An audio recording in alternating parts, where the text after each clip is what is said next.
say that. You play to win the game. My message for the fans, we're all frustrated with where we are right now.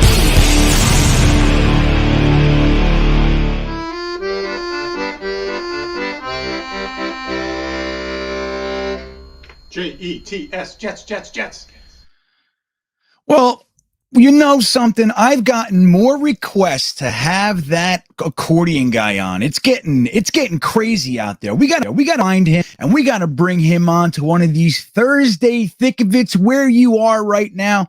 We'll see how he became a fan and all that jazz. But this is Green Bean, and I am happy you are here.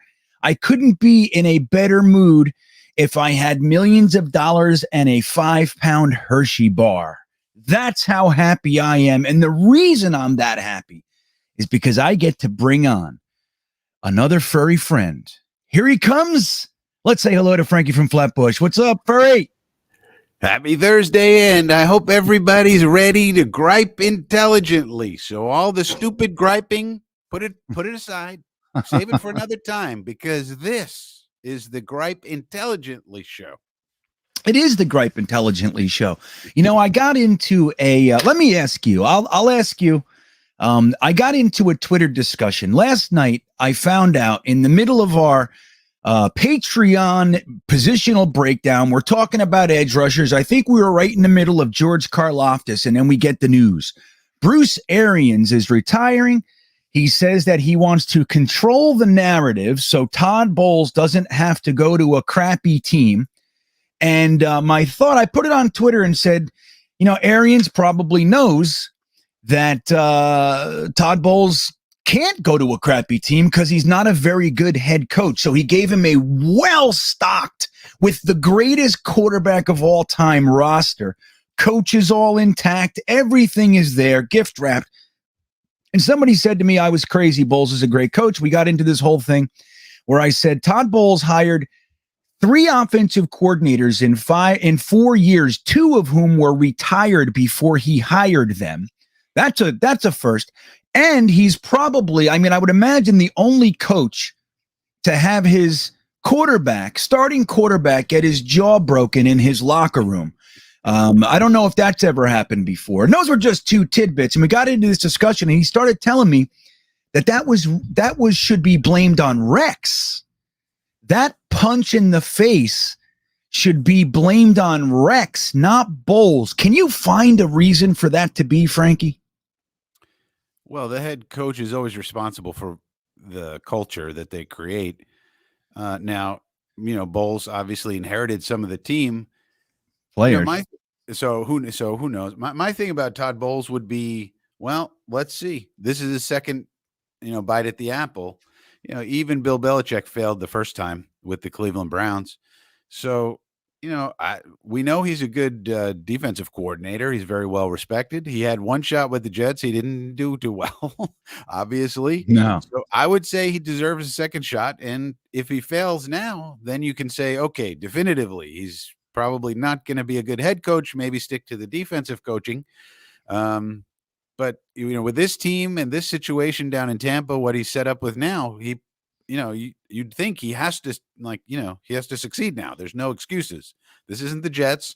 This isn't this isn't the dysfunctional Jets. This is this is a real team with a franchise quarterback, the best of all time. I mean, if he can't make this work, and he has all sort of like for example, if they don't make the playoffs this year, that's not looking too good for Todd Bowles. If Brady gets injured or something like that, then you go, okay, wait a minute.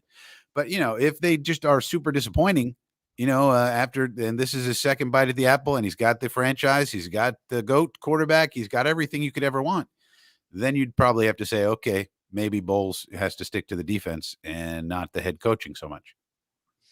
Yeah, I don't like anything you just said. I think that you are dead wrong. Giving him the benefit of the doubt. I know you're trying. You're digging deep. Now, look. Of course, I think I thought that he was going to get the Jacksonville job. I thought he had a really good shot. I thought Leftwich might have gotten that job, actually, even a little more than Bowles. But I thought one of those two guys would get it. But I think this is an interesting one. It's more about Arians' comments that I want to control the narrative. Like, let's be real. Todd Bowles has never had any success without Bruce Arians. So that's where he coached under, when in Arizona, that's who he coached under, went to the Jets, had just a complete shit show after the miraculous Fitzmagic season. And then we had numerous problems in the locker room and blah, blah, blah, blah, blah, and all this stuff. And he gets this job. And the way that Bruce Arians talked about it, I just thought, I think everybody's onto this guy, because don't forget, Greg Williams got fired for sending a 0 blitz and losing a nothing game. Todd Bowles lost the playoff game by sending a 0 blitz at the end there. Did you see that? Nobody said anything. Why didn't he get fired, Frankie? What do you think? What do you think? Well, I do think that Bruce Arians protects Todd Bowles. Now, they're good friends, of course. So Arians has always had him under his wing, and they're close. They're tight. And I do think that Arians wants to set him up.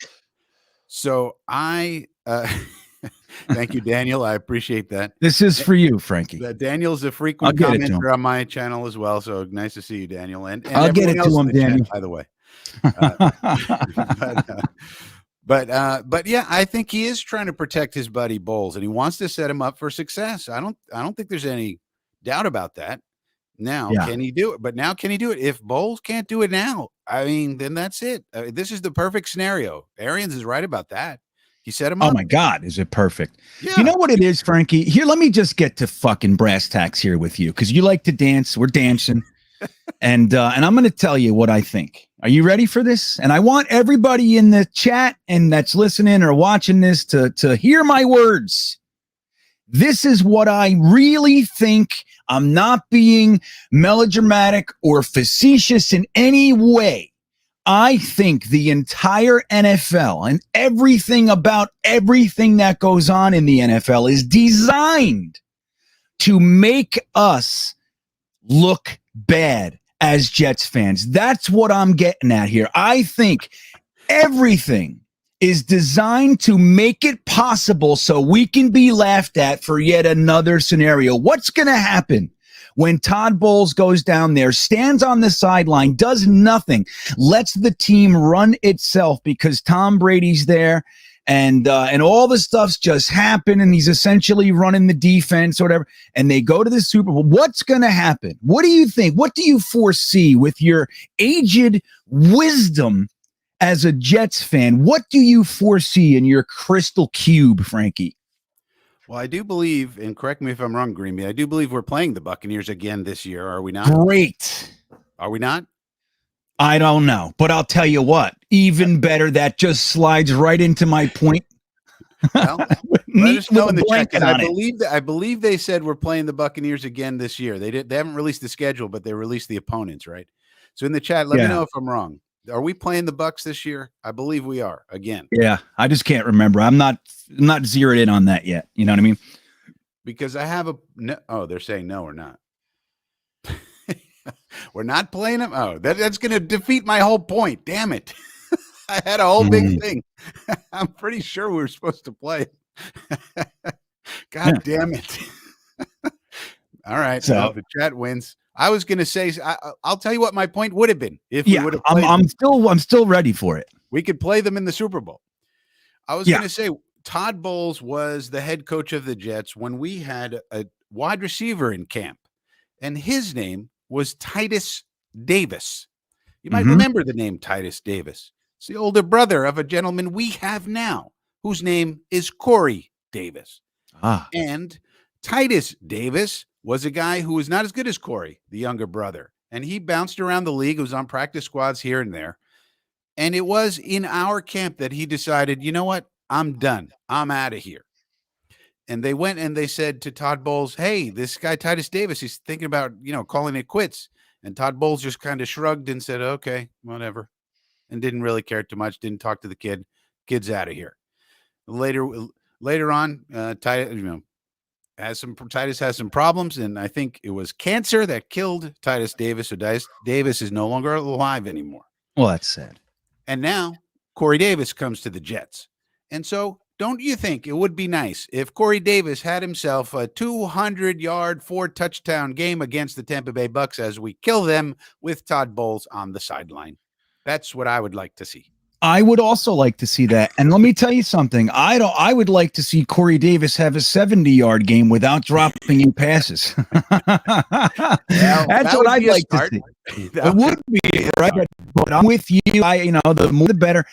But this is the thing, man, is that I'll tell you what you foresee in your crystal cube, okay, about this.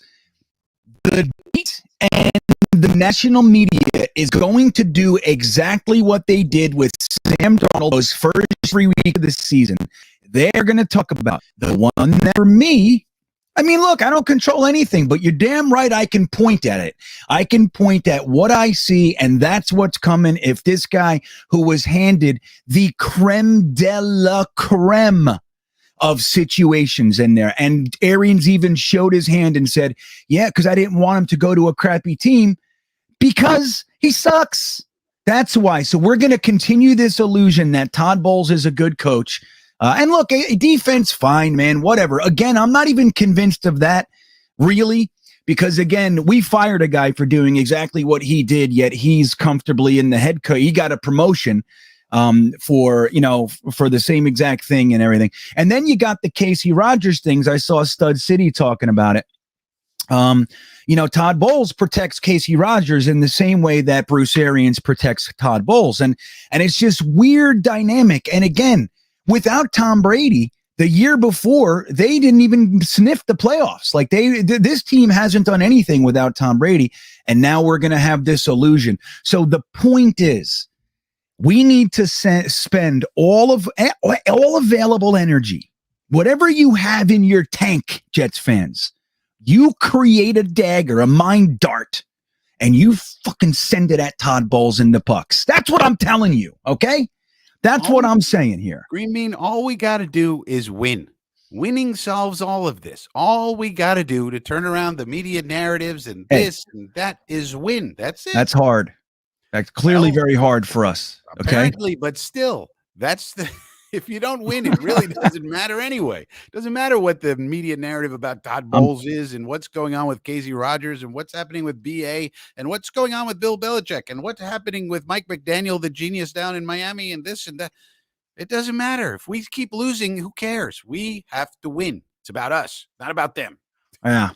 Well, I want to protect in the same way that Bruce Arians protects Todd Bowles and Todd Bowles protects Casey Rogers. And I'm not exactly sure who Casey Rogers is protecting, but I want to protect the chat.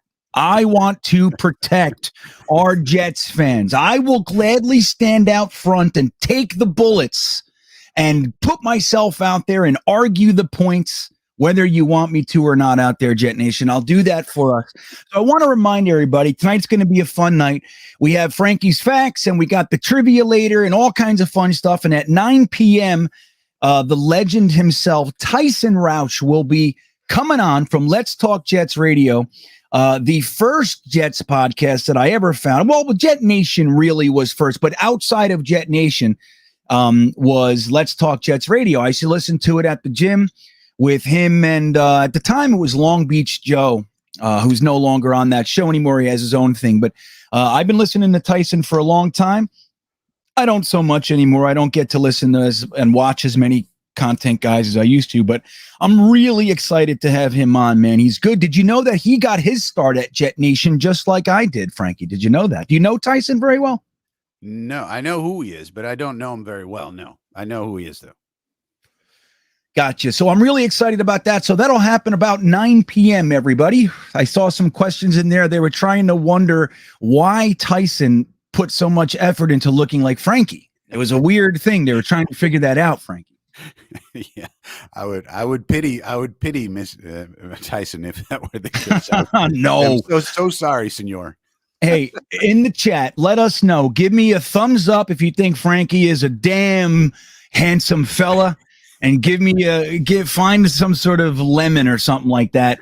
Give me a lemon if you think he's, Not sure we want to see the results of this poll. I'd be putting thumbs up. So Frankie, since we've spoken, the Jets went out there and signed Solomon Thomas. Now Solomon Thomas was a first round pick in 2017, much ballyhooed first round pick. He was supposed to come in and be the next Aaron Donald. You know what I mean? Like, actually, there's a lot every year we have the next big guy, right? And a lot of these guys have trouble because it's not that easy coming from college and going to the NFL and continuing that streak of dominance. But he came in. The Niners moved him around a little bit. He was an inside guy. They put him at end, and there was some injuries and all that stuff. But long story short, he did not have anywhere near the career that he was supposed to have in San Francisco. And they were labeling him. I mean, this is a guy that you could take the word bust and you can comfortably put it on top of him. He did have a decent year for the Raiders last year, 4 sacks, 35 tackles, kind of a thing. And he wasn't a full-time starter, so he was rotational. And he did okay. He had a solid year. But we bring him over. He's comfortable with Saleh. And I think he's just part of our rotation. But I saw a bunch of people saying now we can cut Sheldon Rankins and save the $5 million. And I didn't know how I don't know if I see it the right way, Frankie. So I'm really curious to see how you feel about the signing, positive, negative. And then do you see it as the death knell for Sheldon Rankins or anybody? No, it's not the death knell for Sheldon Rankins. We picked up a portion of his salary, Sheldon Rankins. And so Rankin's going to be here. But as far as Solomon Thomas is concerned, it's a great signing only because it's a $2 million flyer. We took a flyer on a guy he was the number 3 overall pick. So a lot of people thought this kid was really something at the time. Number 3 overall, 3rd overall pick. So for a guy that you pay, so one thing that I've come to realize this offseason, a lot of what you can tell the team feels about a player, you can see in the amount of money we pay them. So some people were saying Jacob Martin's going to be amazing and he's going to be a starter. Well, they're paying him $2.5 million. I don't think so. Right. Because if there was a huge market for Jacob Martin, we would have had to pay more. And then more teams would have thought that this guy's really good.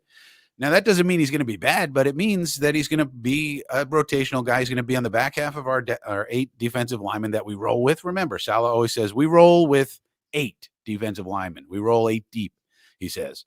We didn't last year. He said that last year, but that was aspirational, to be honest. We were trying to roll with 8. We were rolling with like 5, or maybe 6. Yeah. But he says we roll with 8 because he wants to roll with 8. So Solomon Thomas is the same thing. Solomon Thomas is coming in for $2 million. He's a guy who had some juice with him. He had some potential. And this is a guy who is going to be, along with Jacob Martin, on the back, and one of our 8 guys, but he's not going to be a starter. He's going to come in. He's going to rush the passer. You can move. He has versatility. He can play inside. He can play outside. So that's nice. And he has a little bit of pass rush juice. For $2 million, that's exactly the guy you want to sign. Right. You know what? And that is such a great way to say it, too. For $2 million, he is exactly that. He's about at the top of that tier. Yeah. Right. It's the most you could expect. And he has some incentives. He can get the salary a little higher if he does well, which is great. You incentivize him that way. But, that's the way it is. For the cost we have to pay him, he's a perfect guy for depth on our defensive line. It's a perfect signing. Rankins is still there. Shepard's still there. Jonathan Marshall's still there. We need a lot of guys because guys are going to be hurt. There's some guys are going to be inactive. Don't forget. And, so we need a lot of guys in that area. It's not going to affect our draft strategy at all. We're still going to pick an edge. And I think we're going to pick an additional defensive lineman, an interior defensive lineman like Fedarian Mathis or Perion Winfrey type guy. I think we're still getting one of those. Because we need, we need those people. We need to be deep there. That's the Saleh philosophy. We're in a one-gap scheme. We're in a one-gap scheme, so that's going to appeal to these guys. That's the other thing that's nice about this. Our one-gap scheme appeals to Solomon Thomas. He looks at that scheme and says, "Aha, that fits my skill set." I am not Foley Fatukasi, for example. That's not who I am. I'm a guy, pin my ears back, let me get the quarterback. And that's the system we run, and that's what we want him to do. So it's a perfect match that way as well. I like it. I like what you've said. And Frankie, I have big news, but I want to just update everyone. I think the chat is in a complete agreement that you are a damn fine looking individual. I've heard things like Burt Reynolds and Francis Ford Coppola and all that jazz. My wife just came in here and took a look at you. She said, I want to see Frankie. That's what she just said. Let me see this guy. Let me see. Yeah, Let here's me see Frankie. this Joker. Let me see this Joker. Yeah. So, well, hey, man, lots of thumbs up, lots of love. But I got a surprise. It turns out that our guest has shown up early. So let's go ahead and get him in here, and he'll hang out with us, man. We'll do some RAS score stuff. We'll talk about Frankie's facts and do all kinds of things like that, because I got exciting news about Jonathan Marshall that we were talking about last night and his RAS score. So very, very impressive, and he falls right in line. But let's say hello to the one, the only. Are you ready to come on? You good? All right, cool. Let's say hello to the one and only from Let's Talk Jets Radio, Tyson Rauch. What's up, man? How you doing? What's up, man? Thanks for having me. I appreciate it. Oh, dude, I'm excited. I've been looking forward to this since we talked, man. This is great. I really do appreciate you coming on. This is Frankie, Tyson, if you don't know Frankie. Yes, sir. Nice to meet you. What's up, man? How you doing? Yeah. So we were just talking, well, in addition to some other weird things, we were talking about Todd Bowles a little bit. I think that we might have beaten that one to a pulp. I'm mad at Frankie. Frankie seems to think that Todd Bowles deserves another chance, and I hate him. I'm not that nice Jets fan. I want him to fail. I don't like it, Tyson. But we were Todd Bowles, man. He's a nice guy. You want to know why? NFL. You want to know what? I don't look, and just to be clear, I don't hate anybody as a man. It's all about in this NFL purview. Like, it's how I like when players leave the Jets or they go somewhere. I don't root for Jets players. I don't root for Sam Darnold down in Carolina. I wanted Carolina to fail because I want everybody that's not a Jet. That's just who I am. I'm not saying I'm right. But Todd Bowles hired 3 offensive coordinators in 4 years, 2 of who were retired before he hired them. And I knew it, Tyson, every time. I was like, this is bad. Like, why do I have to endure this? It's like with Mike McCagnon's drafts. We would watch the draft and we go, this is terrible. Why do I have to endure this? What is it? Why do I have to now watch these guys? You know what I mean? Well, the thing is, too, is that loss in Buffalo, I can never forgive him for that. That meltdown. 'Cause I went to that game, actually. You were there. I was there, and not only was I there, I was confident. I was that arrogant, cocky Jet fan, like, the Bills nothing to play for. This, we're going to make the playoffs. Kind of like it was like a foregone conclusion.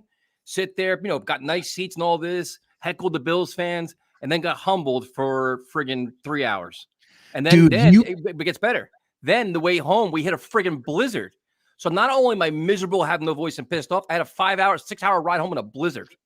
A blizzard on top of it. That was like, God laughing at you, teaching you a lesson. So it's like you went up there for the victory lap. Yep. You went up, you wanted to be a part of it. Oh man, the Jets never let us have any fun, Tyson. Never. Brutal, man. There's so many moments like that, but that was one of the worst because it's just like they had nothing to play for. And there were so many Jet fans there. We had an entire parking lot tailgating, doing the Jet chant. Our section, you saw Jet fans everywhere. And it was just like, come on, man. Like, we're really going to do this? And the whole Todd Bowles thing there, I was almost like, I lost my spirit there for a little while. I was just like, this is terrible. Yeah, I can imagine. You know where I was, Tyson? I was at Epcot, and I was like being updated by Jets fans and everything. And I was like walking around Epcot in Disney World, like walking around all the countries with my family, and I was miserable. I couldn't believe. I thought I was going to like turn it on and just like up my beautiful day at the magical place. And I was miserable. I had to tell everybody, stop, leave me alone. And I didn't pay attention to the Jets for almost a year after that. I was like, I'm done. I don't want this team having this much power over my happiness anymore. So that was a tough one. You're absolutely right, man. And guys like Fitzpatrick and Brandon Marshall, as great as they were, had great historic seasons in our lore. They just don't want to go to the playoffs, these guys. They don't know how to do it. They can't get there. It's amazing, isn't it? Yep. No, it's like sometimes like good teams find a way to win. Bad teams eventually find a way to lose. They find a way to blow it in that spot, and you're just and I was in the same spiral you were, man. I was like so down on them. Then you had the whole Fitzpatrick saga and everything else, and it was just all downhill since there. It was just brutal, man. Well, and hopefully, and this is what, this is the direction we'll take. And hopefully with these new guys, right? Like we have Joe Douglas, we have Robert Saleh at the forefront of our leadership council, and these guys, they're not doing the business as usual with us. Now it's frustrating. We watch 6 wins in 2 years, and then we had the phantom 6-2 with Adam Gase, who was just the worst hire ever. So we've been watching this stuff, and these guys come in, and they're doing things differently. It looks like they're taking time to actually properly gut this shithole that we have, this organization. Now, they both spoke this week, and Frankie, I want to hear your thoughts too. We didn't get to this yet, so I really want to hear what both of you have to say. Joe Douglas went as far as to say that he wants to be aggressive, but he doesn't want to be reckless, and that he was really close at all the way till the end with negotiations on some players. They decided it was reckless, and in his words, they chose to stand down. So they got to the point, they were right to the end with negotiations, and they decided, you know what, this is a bad move. I don't care how much I like the player. We're gonna back off. How happy are you with that? With that mindset, like not pulling out the extra million to make sure that you get your guy. Do you think it's a good way? Are you really frustrated? Are you on the frustration side with Joe Douglas seemingly kind of, not pulling out the big bucks for these guys? What do you think of his tact so far? Tyson. Oh, me? Oh, yeah, I think, sorry. I thought it was Frankie. I'm going to Frankie's thoughts on this. To be honest with you, like, I like the way they approach free agency so far. And we all want the big splash. I mean, the whole Tyreek Hill news came out. Everybody wants the big splash, but we're also not one player away too. So it's like, I respect the responsibility, how they're saying, you know what, we're not going to give up that first round pick. We're not going to, because we're not one player away. We need to add a lot of pieces, but at the same time, they're talking a lot of talk now. This is the first, this is Joe Douglas's first time where he's like, you know what, we're going to do this. We're going to do that. We're going to be aggressive. We have the ability to be aggressive in the draft, aggressive in free agency. And now the whole hubbub around his team is the Jets are going to make a big move. They're making this power move. It's great to say it, but you got to do it because Joe Douglas, as of now, has not landed a big free agent. He didn't do it last year. I don't think Carl Lawson was a monumental signing. Corey Davis definitely wasn't. And the guys this year were all solid signings, but it wasn't like that marquee name. You're like, holy shit, the Jets got this superstar. They had their face of the franchise, which we hope Zach Wilson's going to be. So right. I like the way they talked, minus Woody Johnson. I'm just tired of him. But I like what Joe Douglas said. I like the approach. I think they have football guys making football decisions. Finally, Woody Johnson, as of now, has backed off and said, you know what, you guys handle it. I'll let you spend the money if you want to. If you don't want to, you guys figure it out. I mean, I like it, but I think he needs to do more. And he's taking some calculated risk right now at a couple positions that he's kind of leading. If he doesn't make a big splash move in a trade, he's going into the draft with some pressure because he has to nail this draft. Like those first four picks, you have to get two legit playmakers here. So right. It's interesting, man. They're talking it now. He's talking, but now you got to show us. Are you thinking wide receiver as one of those when you said calculated risks? What's the other one? Pass rusher.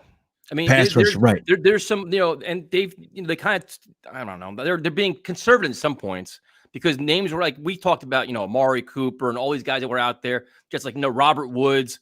No. They make a big splash. Tyreek Hill, all-pro receiver. I respect that. But they passed on a lot of names, man. Even the center position for me, it's like, you could have upgraded there if you wanted to. They chose not to. So they're saying, we feel comfortable at certain positions or we can address it in the draft. Fine, then do it. You want to put a premium on the draft? That's awesome, but you better draft well. And the thing is, he had one bad draft class under Gase, which we'll blame Gase, obviously, because Joe Douglas doesn't get any blame for that. Last year's class was promising. But this year, you got to build on it. You got to keep doing it now, especially with the resources we have. Yeah. So that was I understand what you're saying. Joe Douglas doesn't get any blame for that. It's funny, right? Like it's a funny thing. It's like a PFF score. It's like when it supports your point, you pull out PFF. When it doesn't, PFF's bullshit. That's bullshit. That doesn't mean anything. And that's kind of how we roll. But look at his. I mean, now I'm gonna come off negative and get ripped by the chat. But if we're being completely honest, coming into this free agency, Joe Douglas has been a master at trades. He's getting excellent value in his trades. We love him for that. His first draft class was a bomb. His free agency class has been mediocre at best. The guys people are pissed off at this year are guys he brought in.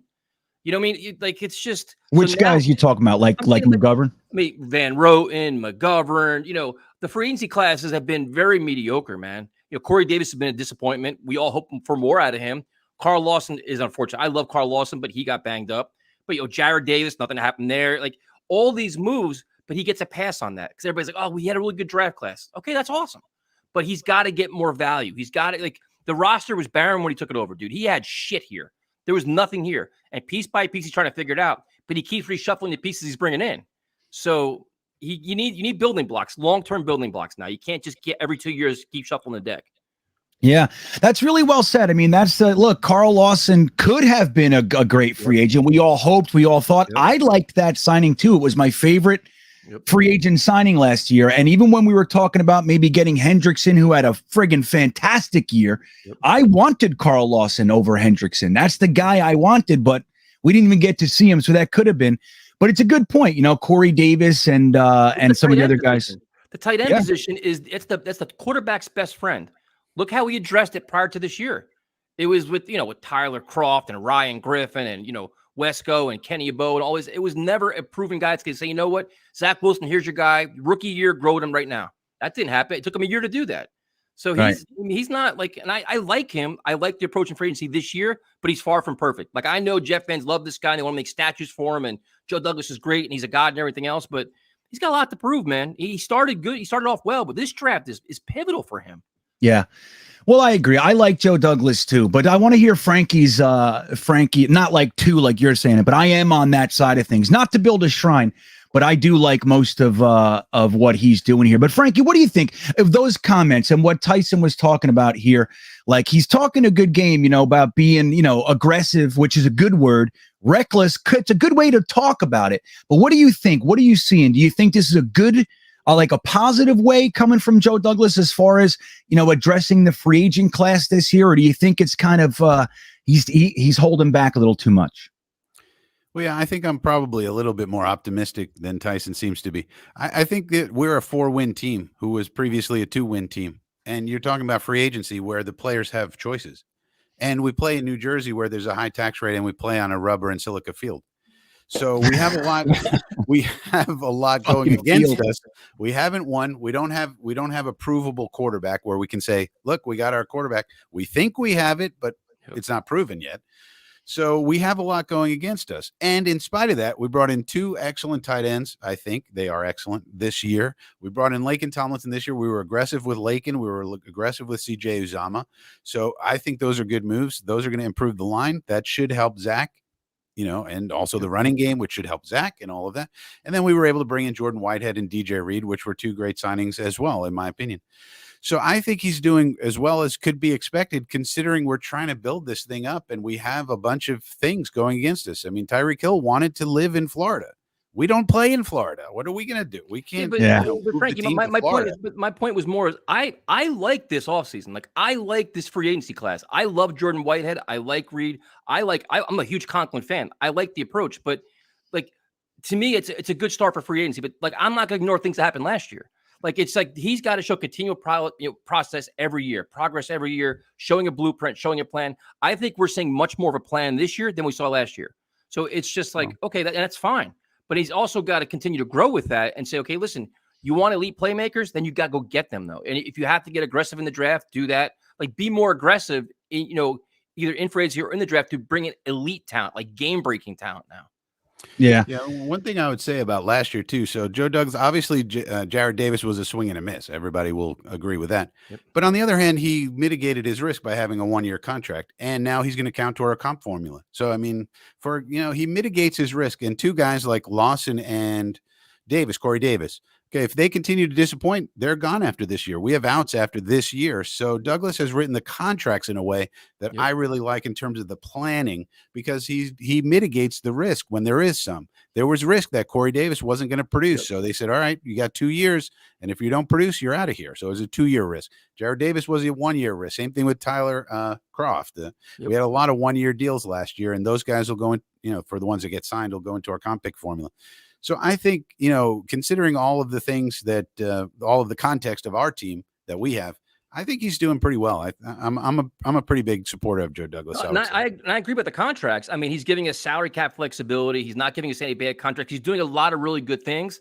Now it's instead of worrying about getting out of it after 2 years, find players are going to be here longer than 2 years. Like start finding guys are going to be here long term that are, and that's obviously the Vera Tuckers and guys like that. But that's kind of what I'm looking for, more out of that, especially in free agency.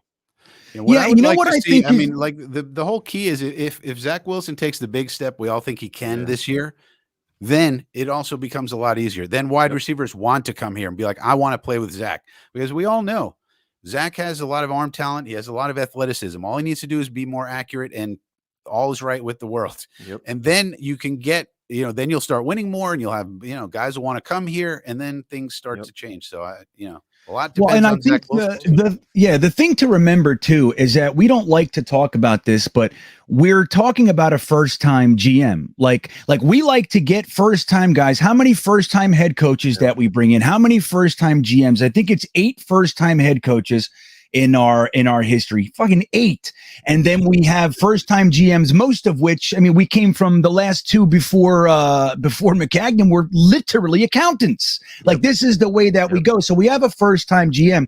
And I think while it's frustrating on our end, like we're talking about, there's enough positive stuff. Tyson brought up the trades. Frankie brought up the contracts. There's enough positive stuff to hang your hat on that you got to allow a first-time guy to make his whiffs. Like he's coming in, first time making the decisions. He had Ozzie Newsome before that. He had Howard Roseman before that.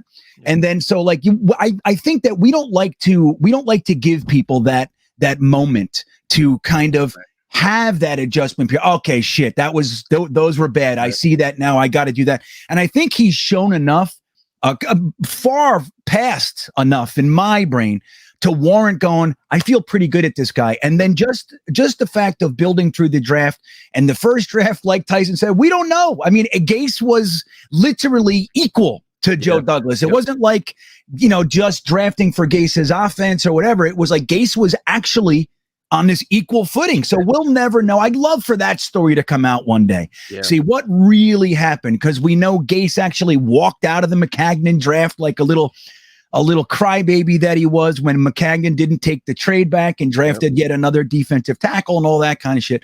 But it's really interesting with these comments because, we watch these guys work, right? And one of the things, and I think I might have talked about this with you last week, Tyson, is that, he has his quarterback. He had to get rid of Gase. He had to do all that. He knew, everybody knew Gase sucked. Yeah, they're friends, hunky dory. We knew Gase was getting fired. More than likely, Joe Douglas knew that Gase needed to go. He finally gets rid of Gase, goes out there and gets his coaching staff, his quarterback. Now, this is really the offseason where all of his assets, he spent time clearing all the dead cap, bringing in money, bringing in draft assets. And this is the year that really pieces should start to fit. And I agree with Tyson on that end. It's like this draft is pretty pivotal. That said, other than the free agent stuff, look, and there are 2 points there. Like I do agree with Frankie that it's like, hey, man, the fact that he can get out of these contracts, no fuss, no muss, that's brilliant. McCagnon couldn't figure that out. We're still paying for fucking Quincy and Nunwa and everybody else 3 years later. At the same time, it would be nice to have guys that are here for 4, 5, 6 years and that we don't need contracts like that to actually get out of. But now, before I get to some super chats, and guys, we're going to get to a lot of your questions tonight. I want to hear exactly what you guys want to know from Tyson. I know you probably all listen to this show as well, but I really want to hear what everybody wants to ask tonight. And I see a couple super chats in there now. We'll get to those first. Don't forget, super chats do cut the line. It is what it is. Get over it. Stop crying. It'll just be the way that it is. But the other guy that spoke was Robert Saleh, and he said something really interesting about having guys here. He said that our roster is devoid of people that were paid to be here. Yep. Every single person on our roster is here because they want to be here. He said that there's nobody that was overpaid to be here. And that sounds like that was the first time I heard anybody actually mention that. And it was like a little tip of the hand, a little bit. And it made me think that they are actually placing a premium on that. So with Joe Douglas's comments, we want to be aggressive, not reckless. And then Saleh says, hey, look, we don't want guys here that the only reason they're sitting here is because we overpaid them. Tyson, what do you think of that? I mean, do you find that to be a positive like me, or do you think it's just more bullshit talk? No, I love it, man. I absolutely love that mindset, because the Jets used to go to a place where you get paid and you don't do anything. You get paid, you lose, and then you go somewhere else. And it's awful. And you see it. And that's the culture. That's the culture. That's the mindset. That's years of losing. And that's exactly what you have.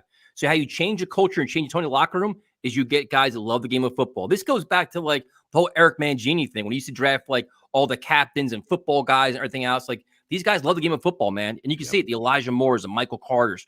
That's what you need. Like, I love Jordan Whitehead. They're coming from winning organizations, Super Bowl runs, playoff runs, and they're competitors. They're tenacious. They're good, good community guys. And that's how you change it, man. And that's exactly what you want. I love it. I love that whole mindset. And he also dropped some hints about rookie players. After they have a good rookie year, they kind of get complacent in the offseason. They come back their sophomore season. They're not as prepared, or they're kind of, what I mean? They're not as good. He also mentioned that too, which is interesting, where he's holding everybody accountable, which is something I think coaches in the past, Todd Bowles, didn't do. So I think it's great, man. And I think when you bring in these guys like a Jordan Whitehead and Reed, they're also going to hold their teammates accountable. They're going to make that locker room more, they're going to all work together, they're going to train together. They're all on the same page. You're not going to have divisiveness. And, like, hey, man, I'm going to be here like I think Denzel Mims will benefit from, if he's still around, will benefit from this mindset too, where this whole culture is changing, man. Like, you're either with us or you're out of here. And the contracts, like, Frankie mentioned, the contracts are, listen, you can get them out of here if you want to. I think it's phenomenal, dude. That's the most important change they're making, I think. Yeah, it was cool to hear him say that. What'd you think of that, Frankie? Yeah, I would agree with that as well. I mean, and think about a guy like Justin Hardy. So everybody said, what are we bringing in this Justin Hardy kid for? What is this? We don't need a special team guy. But then you get Justin Hardy in your building and you realize exactly what he brings to the table. And it is well worth whatever we're paying him. Well worth it, because that kid is a leader and he is all heart and soul and 1,000 miles an hour from the time he wakes up to the time he goes to sleep. So those are the kind of kids you want all day long on your team. So I love that kind of thing. Yeah, and I think, look, last year we had a rough year, and we didn't hear any of the infighting, the Brandon Marshall versus Sheldon Richardson. We didn't hear Jamal Adams going to the paper or leaks coming out about speeches, and there was none of that. And I think that's one of the areas where this kind of stuff starts to pay some dividends. Yep. So two interesting interviews, man. I think they're very pointed with their words. I think they both know exactly what they're saying, and for once, we feel like maybe we have the smartest guy in the room, as opposed to being like McCagnon, watching him and Idzik stumble and bumble all over their words, saying literally nothing. So that was refreshing. So all right, and the first of our agreement. But the other thing too is that they're also on the same page. Like, you don't have that feeling there's going to be any power struggle or any, like, I wanted this guy, you want to get that guy. Like, the most impressive thing was how they evaluate players, how Saleh has every member of his coaching staff make a presentation, the position guys. This is the guy that fits my role. This is what I want. Like, they're all on the same page in terms of evaluating players and grading players and what they need. That's crucial, man. We don't have that, like the general manager talking down the coach, saying, listen, I'm going to give you a guy and force him into your system. They're working together on it. And that's, and he actually hired him too. And the other thing too is he hired Saleh, who we all thought wasn't going to happen. We thought it was going to be Wink Martindale or somebody else that Joe Douglas was going to get. Joe Douglas can get one of his guys. He went out of the box and got Saleh, and you give him credit for that too. So. Yeah, and the fact that he gave Saleh a 5-year contract with Joe Douglas only had one done. So he was saying, I'm linking my career to this guy. Yep. And that speaks volumes too, right? I mean, look, dude, Bowles and McCagnon were not, they were infighting. Remember, McCagnon didn't let his scouts talk to the coaching staff. I mean, that's how separated we were. So anyway, yeah, I agree with you. It's refreshing, man. And I think that all those things being in place, it gives us the opportunity to get good. Even though we were rooting for years, we had no chance. We had no chance of being good. So Paris checks in. Thanks for the super chat, Paris. He says, any thought on drafting Jamison Williams at number 10? It seems he's recovering well and could be the wide receiver the Jets really need to help Zach Wilson. Now, just to update, he's the guy who tore his ACL in I think it was maybe the championship game, one of the last games of the year, the poor kid. And he's been kind of climbing the charts. A lot of guys thought he would slip to the second. It doesn't look like that anymore. So what do you think, Tyson? Would you take a swing on a guy who more than likely won't start the season for us? Yeah, because everybody saw the video that Adam Schefter released where you saw him doing his little exercise. Yeah, and like, wow, this kid, exactly. He could be ready for training camp. So it's like, all right, maybe he is, but then what are you going to get? And are you willing to have his first year where you're not going to get a lot of impact?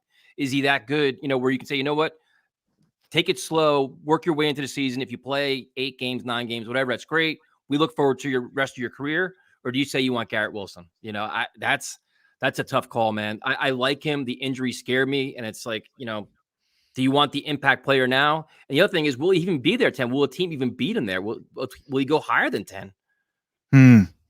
I don't know. That would be. I don't know. See, yeah, I know. I don't know. It makes me nervous too. Frankie, are you pulling the trigger? If we're there at 10, Jamison Williams, if he wasn't hurt, probably is the number one wide receiver in this class.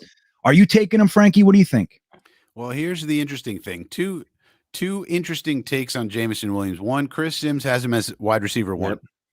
So that's interesting. And Cynthia Freeland, who I jokingly call the cyborg, has her models and all of her computer vision and all of her quantitative and all this. She said her models have Jamison Williams number 1 as well, except for the ACL. But for the ACL, when you factor in the ACL, he's not wide receiver 1. But other than that, and I don't know what her models are. I don't know. But so the computer models and then somebody who's an expert like Chris Sims both have Jamison Williams number 1. The other thing that is interesting about Jamison Williams, if you think about him relative to the wide receivers we have, Elijah, Corey, Braxton, he's totally different. He's a speed guy, a burner. He's what, Denzel should be, really. When you think about it, he's faster than everybody. He can take the top off a defense and would be a perfect complement to Elijah, Corey, and Braxton. So when I look at it that way, boy, I would be tempted. But didn't like Joe Douglas mention though, like the guys with the injuries, stuff like that? Do you think the Jets would be scared just because of that with all the injuries they've been dealing with? That's the thing. It's like it's an ACL. It's not an Achilles, so it's ACLs heal better, but they're still tricky. You got to look at the medical, and if our medical people said, you know what, this ACL severity, we're comfortable with it. Then but Garrett Wilson would be the safer choice. But Jamison Williams probably has the higher ceiling. So it's like, do you want the higher ceiling guy, or do you want a safer, good, very good receiver in Wilson? Yeah. I like Wilson too, but Williams would be very tempting for me just because of all those factors. Well, then we're putting him on that damn field that we have. That's Tyson. That's kind of that's a fight Frankie has taken upon himself. He's lobbying the team to change the field. We have more injuries on our field than most other stadiums, and it's really interesting because the Jets, we can't seem to get over that hump. Joe Douglas, changed the whole medical staff and all that, and hopefully that'll start to take root now that they have their first offseason with the whole medical, nutritional, and all that sort of stuff. But then again, they're coming right to that field, so a guy with the ACL, maybe this isn't the place for him. We need guys that have never been injured, like Laken Tomlinson missed 1 game in 5 years. Those are the types of guys. If you took a Jamison Williams, then you'd have to probably double dip in the 4th round. You'd take an Alec Pierce. Alec Pierce is not going to be there in the 4th round, but you could take somebody else and just or maybe sign back Keelan Cole, for $1 million. If I could sign Keelan for $1 million, okay, it's not going to prevent me from doing anything, but just for resiliency. But I would take, even if I signed Keelan, and then we took Jamison, then I would probably still take another wide receiver in the 4th, 5th round.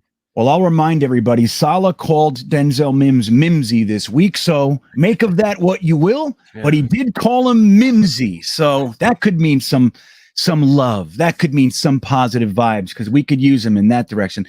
Thomas Cahill checking in. Thank you for the super chat, Thomas. He says, we shouldn't get thrown by the trash to riches myth. Slow and steady improvement will do the trick. And I think that's what we're talking about. The slow and steady. I think a lot of us, look, we've been here for, like me, I've been here 40 years.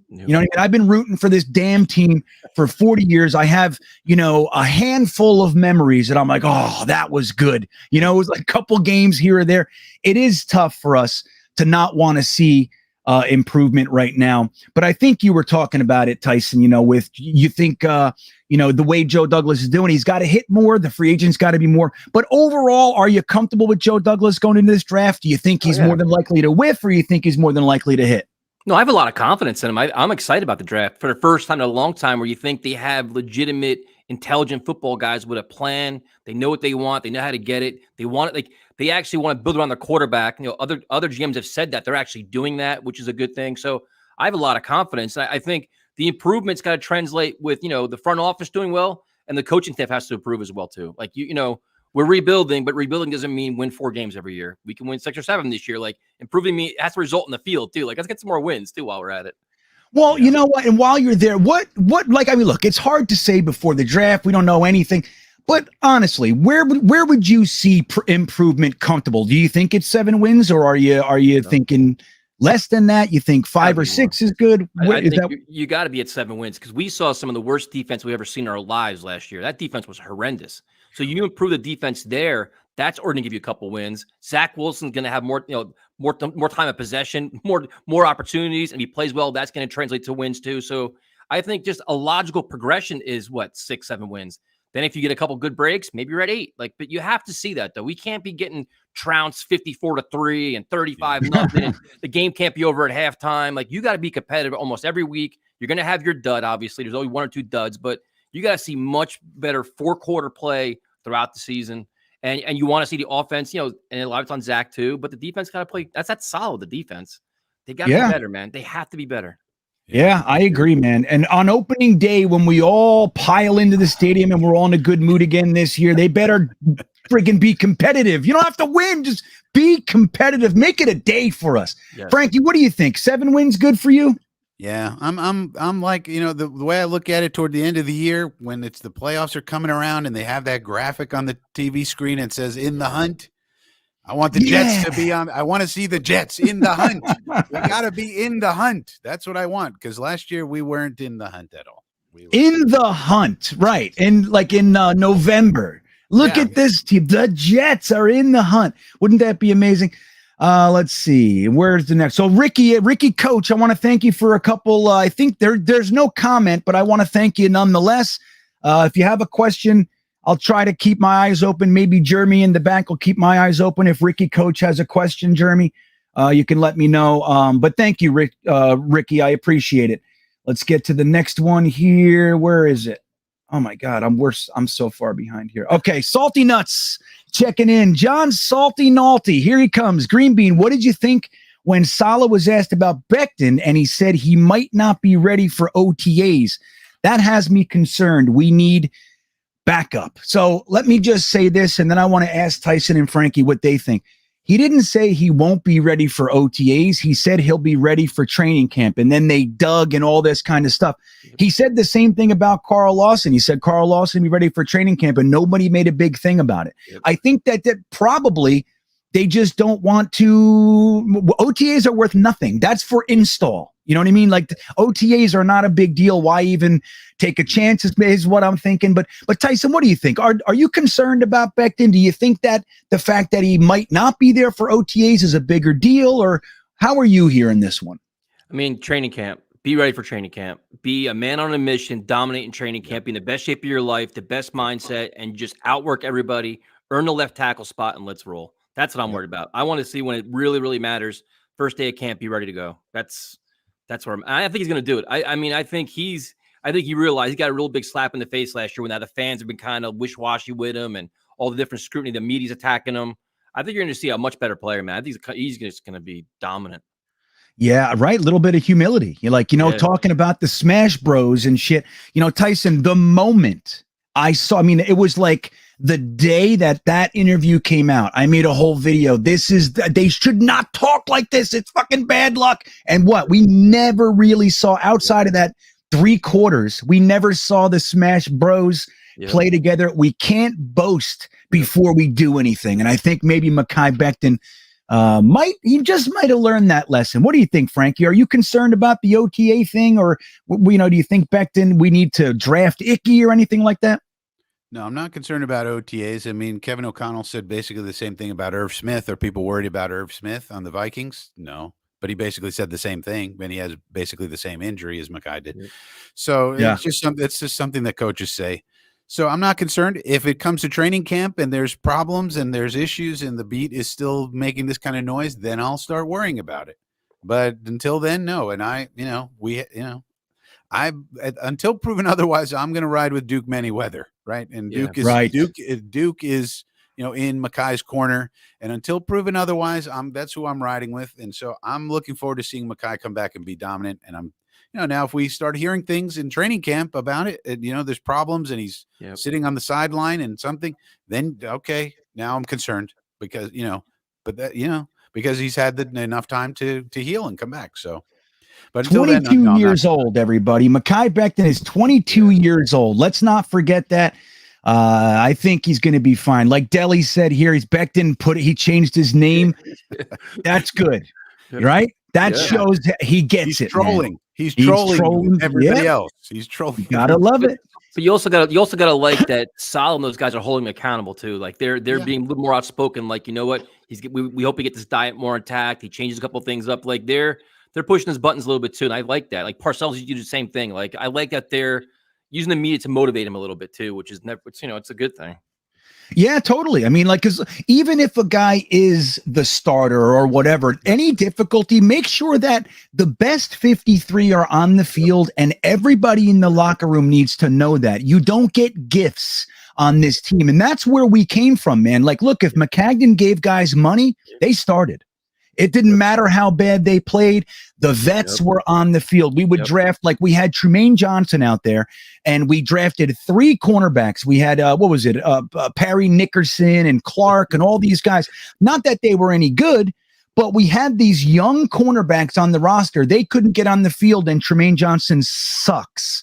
Like, that's the kind of stuff that always bothered me. It's like, the best 53 should play. And like you said, Tyson, I mean, Becton, look, he was a high draft pick. He had a good rookie year. There's a lot of people that could be like, of course he's the starting left tackle. But Saleh said, no, he's got to battle for it. I think that's really good. It doesn't mean anything else other than you got to keep earning your spot around here. And I like it. I think it's good. Michael Dubois, thank you for the super chat. He says, thoughts on just going BPA, best player available, at 4 and 10, and then drafting Boye Mafe at 38 and Nick Bonito at 69. So double dipping at edge later. Allow us to trade down, take more dart throws at 4 and 10. What do you think, Tyson? Are you hoping that the Jets go in there and just at 4, best edge rusher on the board every single year? We find a reason not to draft a damn edge rusher, whether it's, we needed this or we needed that, or this guy's a better player. Every year for 20 years, we find a reason not to draft an edge rusher. Are you still okay with that? Because, if we just go best player available and it ends up being a cornerback or something like that, or are you of the mindset, get your damn edge, let's go, best edge on the board? How do you see it? I'm edge. I want a pass rusher in the worst way, because that's what you need. That's how you're going to win football games now. It's all these high-flying offenses. There's one way to stop it. Hit the quarterback. And then everything comes after that. So I know, like, a lot of people are saying, what if the first 3 picks are edge rushers or pass rushers? Then what happens at 4? Do you go Gardner? Do you go corner there? But best player available for me, I'm looking at edge and receiver in the first round. That's where I'm at. Yeah. That's my 2 biggest needs. That's what you want. So you want the edge. Do you have an idea of which edge rusher you hope slips to us, or are you kind of just like? That's a good question, because it depends on who you read. You know what I mean? I saw something today like that. Right. It's like, the one mock I saw, they had Hutchinson going at 7. I'm like, how's he going at 7? That's impossible. Like Hutchinson, he's going to be top 3. And I for some reason, I have this weird feeling Thibodeau's going to be there, man. I just have a weird feeling he is. Do you take him? Yeah. Yeah, me too. I think all this stuff coming out about, like, his brand, and, he said a couple stupid things, but it doesn't seem like he's a real problem, right? I mean, we look at his production all through college. I mean, he was no matter what he was, acting like, or dude, he gets on the football field, he's a friggin' monster. So why wouldn't we want that? I don't know. Frankie, do you think, would you take Thibodeau, or are you taking best player available? How do you take this one? Yeah, I mean, we have to get pass rush, but the good thing is that Coach Saleh is obsessed with pass rush. So I think he's in perfect alignment with the fan base. He knows exactly what Tyson just said. That's Saleh's philosophy. Like, that's the whole deal. So we're going to get an edge for sure, somewhere, some way, depending how the thing falls. At 4 or 10, I would think we're getting edge at 4 or 10, one or the other. And then we'll probably get, like, what if we get a Perion Winfrey in round 2? That's an interior defensive lineman who's going to pass rush and be, and provide it that way. So, Saleh's obsessed with that. That's his whole defensive philosophy. So that makes me feel comfortable that we're going to get a pass rush one way or the other. Now, I don't think we would take Mafe and Bonito. That's too much of one thing, but one way or another, whether it's interior, edge, linebackers, corner blitzing, we're going to be rushing the passer this year. We got to. I mean, I'd be surprised if not. And we're getting Lawson back and all that good stuff. So we have a head coach now who's obsessed with getting pass rush. So we got to be pretty confident that that's the way we're going to that we're going to get it one way or another. Right. Well, this leads to another question, and I'll throw it at Tyson. Quinn Williams, is this the year that he blows up? I mean, he's supposed to provide interior pass rush, man. You think it's happening for him? Do you like him? Do you think it's more than likely, that he's not going to be the player we all thought he'd be? What do you think of Quinn? This is the money year, man. This is the absolute money year for Quinn Williams. And then he's going to have a couple benefits. He's going to have John Franklin Myers probably next to him. You have Carl Lawson on the outside. We just talked about if you draft a pass rusher, he's going to have a lot more pieces around to let him be more explosive up the middle. So I think he has the tools, he has the ability, he has the coaches in theory that can help him. I think he does it, man. I really do. I hope so, because that'd be great to have all these building blocks. Oof. That's a guy. It's like, you know what? Here's the center of your defense for the next 5-6 years. It'd be awesome. But I think he's in the right spot. Like, you build around your players. Look what's gonna be around them now. He has the chance, man.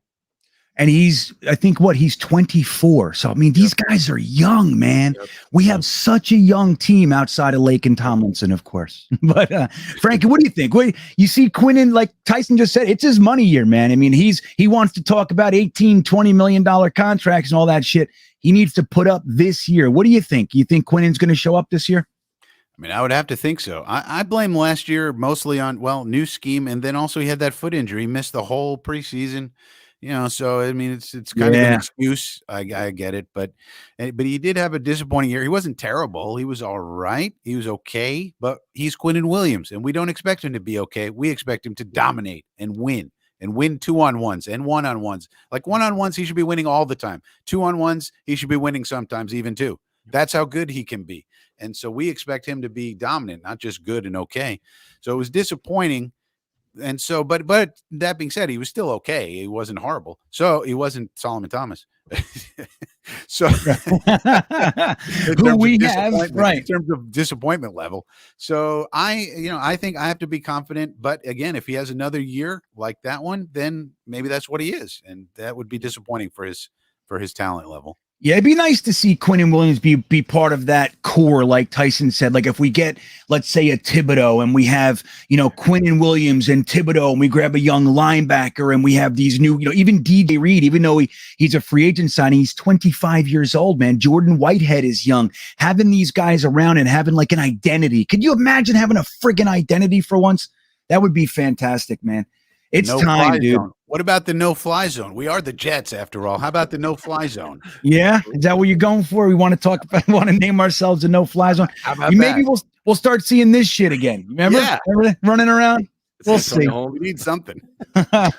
Yeah, the last time we saw it was when Sam Darnold threw the bomb to Robbie Anderson week 1, and then they got to do it to us. Fuck around, Robbie Anderson. You tip your cap, and then you say, "Well played, sir." No, I don't do that for 1 second. I say you're an asshole. I'm trying to enculturate you, GreenBean. No, trying to make you less of an animal. I don't like it. I didn't like it. I knew it was going to happen. I knew it the whole time. All these guys saying, "Oh, I hope Sam Darnold plays well." I'm like, get out of here. Not me. I don't want this. Tony Scarrow checks in with the super chat. Thank you, Tony. He says, today's NFL is a 3 or 4 year rebuild. We need to get to 7 or 8 wins this year. Tyson, on this question, a lot of people are comparing us to the Cincinnati Bengals all of a sudden. Like, look how quickly they turned it around, right? They got Joe Burrow, and then they obviously got T. Higgins, same draft, and then they went and got Jamar Chase last year, and they went to the Super Bowl. They lost, but hey, I'll take going to the Super Bowl. Yep. What do you think? Do you think that, that's a good team to kind of model?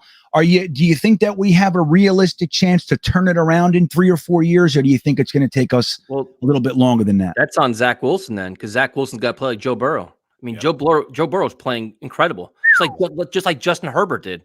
Like everybody wants to be those teams, but we haven't seen that yet out of Zach. So he's got to take a big step.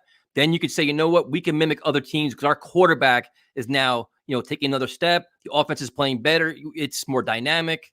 That it all falls on there, man. That's in my opinion, at least. Hey, man, we did have that one play. We had that Corey Davis play, everybody. Yep. Week 4. We saw it. It's in there. Dude, go back and look at the Tampa game. That was an awesome game. I have a film breakdown on the channel. Zach played amazing in that Tampa game. Now, it's just one game, and then there's Tennessee. So he's got to do it. But the way to accelerate, the accelerator is the quarterback. When you have the quarterback, everything starts to fall into place. And hey, did you guys see on Twitter? There's something floating around. I saw it a while back, but I saw it again like yesterday and today. It's floating around Twitter. All the drops that Zach Wilson had last year. Did you see it? Yep. Well, he led the league. 13% of catchable passes were dropped and that led the league by far. So who knows what could have been? Because a lot of those were drive killers and everything else. Yeah. So, hey, man, maybe Zach Wilson is Justin Herbert, and we just don't know because nobody catches his friggin' passes. Maybe, huh? What do you think, Tyson? I think he's sign me up, man. I'm down. Let's do it. Right. We don't know. Okay, who's next? I see somebody else. Where did it go? Jesus. Okay, so Jake checks in. Thank you, Jake, for the super chat. Green Bean, having a tough week. Always love seeing you on when I can hop on YouTube. I'm getting better, but a young you. I want to be an old you. Well, listen, as long as you don't end up being me, you're going to be fine. This is an act, buddy. This is an act. I'm fucking miserable, okay? I'm a miserable bastard. You can see it. You can see it when I talk about Sam Darnold or any other Jet. That's the real me. That's who I am. I'm a jerk. But hey, I hope you are doing better, man. All jokes aside, I'm not happy to hear that you're doing poorly. And look, dude, if we can, help you escape for an hour or two, then job well done. Purpose is served. That's kind of what we're doing. We're offering you guys an opportunity to get, some real Jets talk about something we all love together with your brethren, as opposed to hearing some media reporter tell you all the stupid shit that the Jets suck at and whatever else. Like Samini bringing up last year going into the draft, he started talking about Vernon Golson for some reason. Like, why are you talking about Vernon? Why are we talking about that? So anyway, Jake, I hope you feel better, buddy. And you let me know if I can help you in any way. If I can come over, bring you a pizza or something like that, I'll do that. John Sauer, thank you for the super chat. He says, must win 2 games in September. Haven't won since 2018 and go 3-3 within our division. We will then be on the road to success. Interesting, right? Like starting the season hot and not like dominant, that illusion like Carolina last year. They started 3-0. Terry Bradshaw says Sam Darnold is the best quarterback in Carolina Panthers history and all this crap. And then they go down. But winning 2 games in September wouldn't be a bad way to start it. But thinking about our division, Tyson, what do you think about, look, we have obviously Buffalo's on the rise. New England is New England. We don't know what they're going to do this year, but they're still New England. And now we got the Dolphins down there with Tyreek Hill and Jalen Waddle, and they strengthened their offensive line. They got a new offensive-minded coach. Do you think we're going to be able to hang? You think we can, maybe split some games in the division this year? Well, that's the next step for the Jets. You got to start winning division games. You have to. I mean, that's where you're, if you want to ever talk playoffs or meaningful games in December, everything else, that's your division, man. You got to start splitting games, split with the Dolphins. The Patriots aren't the same Patriots anymore. They have their flaws too. That, you got to start, stop making excuses why we can't win games and find reasons why we can start winning games and then win them. And then if you start off strong in September, that gives a young team confidence. They all start buying in more. It's like that. It all trickles down where it's like, you know what? You play better, you start winning, you'll buy in, your level, everything rises then. You start believing in one another, and then anything can happen, man. You start getting the bounces that you don't usually get. So starting off strong and be excellent, and winning division games is paramount, man. You got to start doing that. We have to. And like you said, the Bills are the class, but I have no problem going toe-to-toe with the Dolphins and Patriots right now. None at all. Yeah, we could have won both of the Dolphins games last year. We really were in those games. Like, there were numerous points throughout the game where I said, we're winning these games, man. And clearly we didn't. But we're not that far off. We just got to keep coming up. As long as we improve, I think we can hang. I don't know if Buffalo is going to be able to hang on to the mantle for as long as the Patriots did or anything like that. I think, they might not be the powerhouse we think they are. I don't know. Maybe it's wishful thinking on my end. Frankie, what do you think? We going to win any division games this year? Who do you think's first? Miami? You think that's the team we beat first? Well, it's interesting. We don't know what Miami is. Can you tell me what offense Miami's going to run? Are they going to run the West Coast offense, or are they going to run an RPO offense? They ran RPO for Tua last year. That's right. Tua going to really run West Coast offense when Zach struggled with that, after having it at BYU pretty close. So I don't know what the heck Miami's going to be. We got to see. New England has had a terrible offseason. I think even New England fans hate this offseason for New England. They don't understand what's going on over there. And then you have Buffalo, who's had a lot of changing in and out, but then they got Von Miller that made their offseason, probably, and they have the best quarterback in the division right now, Josh Allen. So, but we went 0-6 in the division last year, so we can't get any worse. So there's that. You can't lose more than 6 games in the division. Right. Yeah, that's a good point. I'll tell you what though, man, I'm ready, dude. I'm ready to win some games. Like Anthony Coleman checks in and he says, we have, playoff, we have cap money. We have 4 top 40 picks.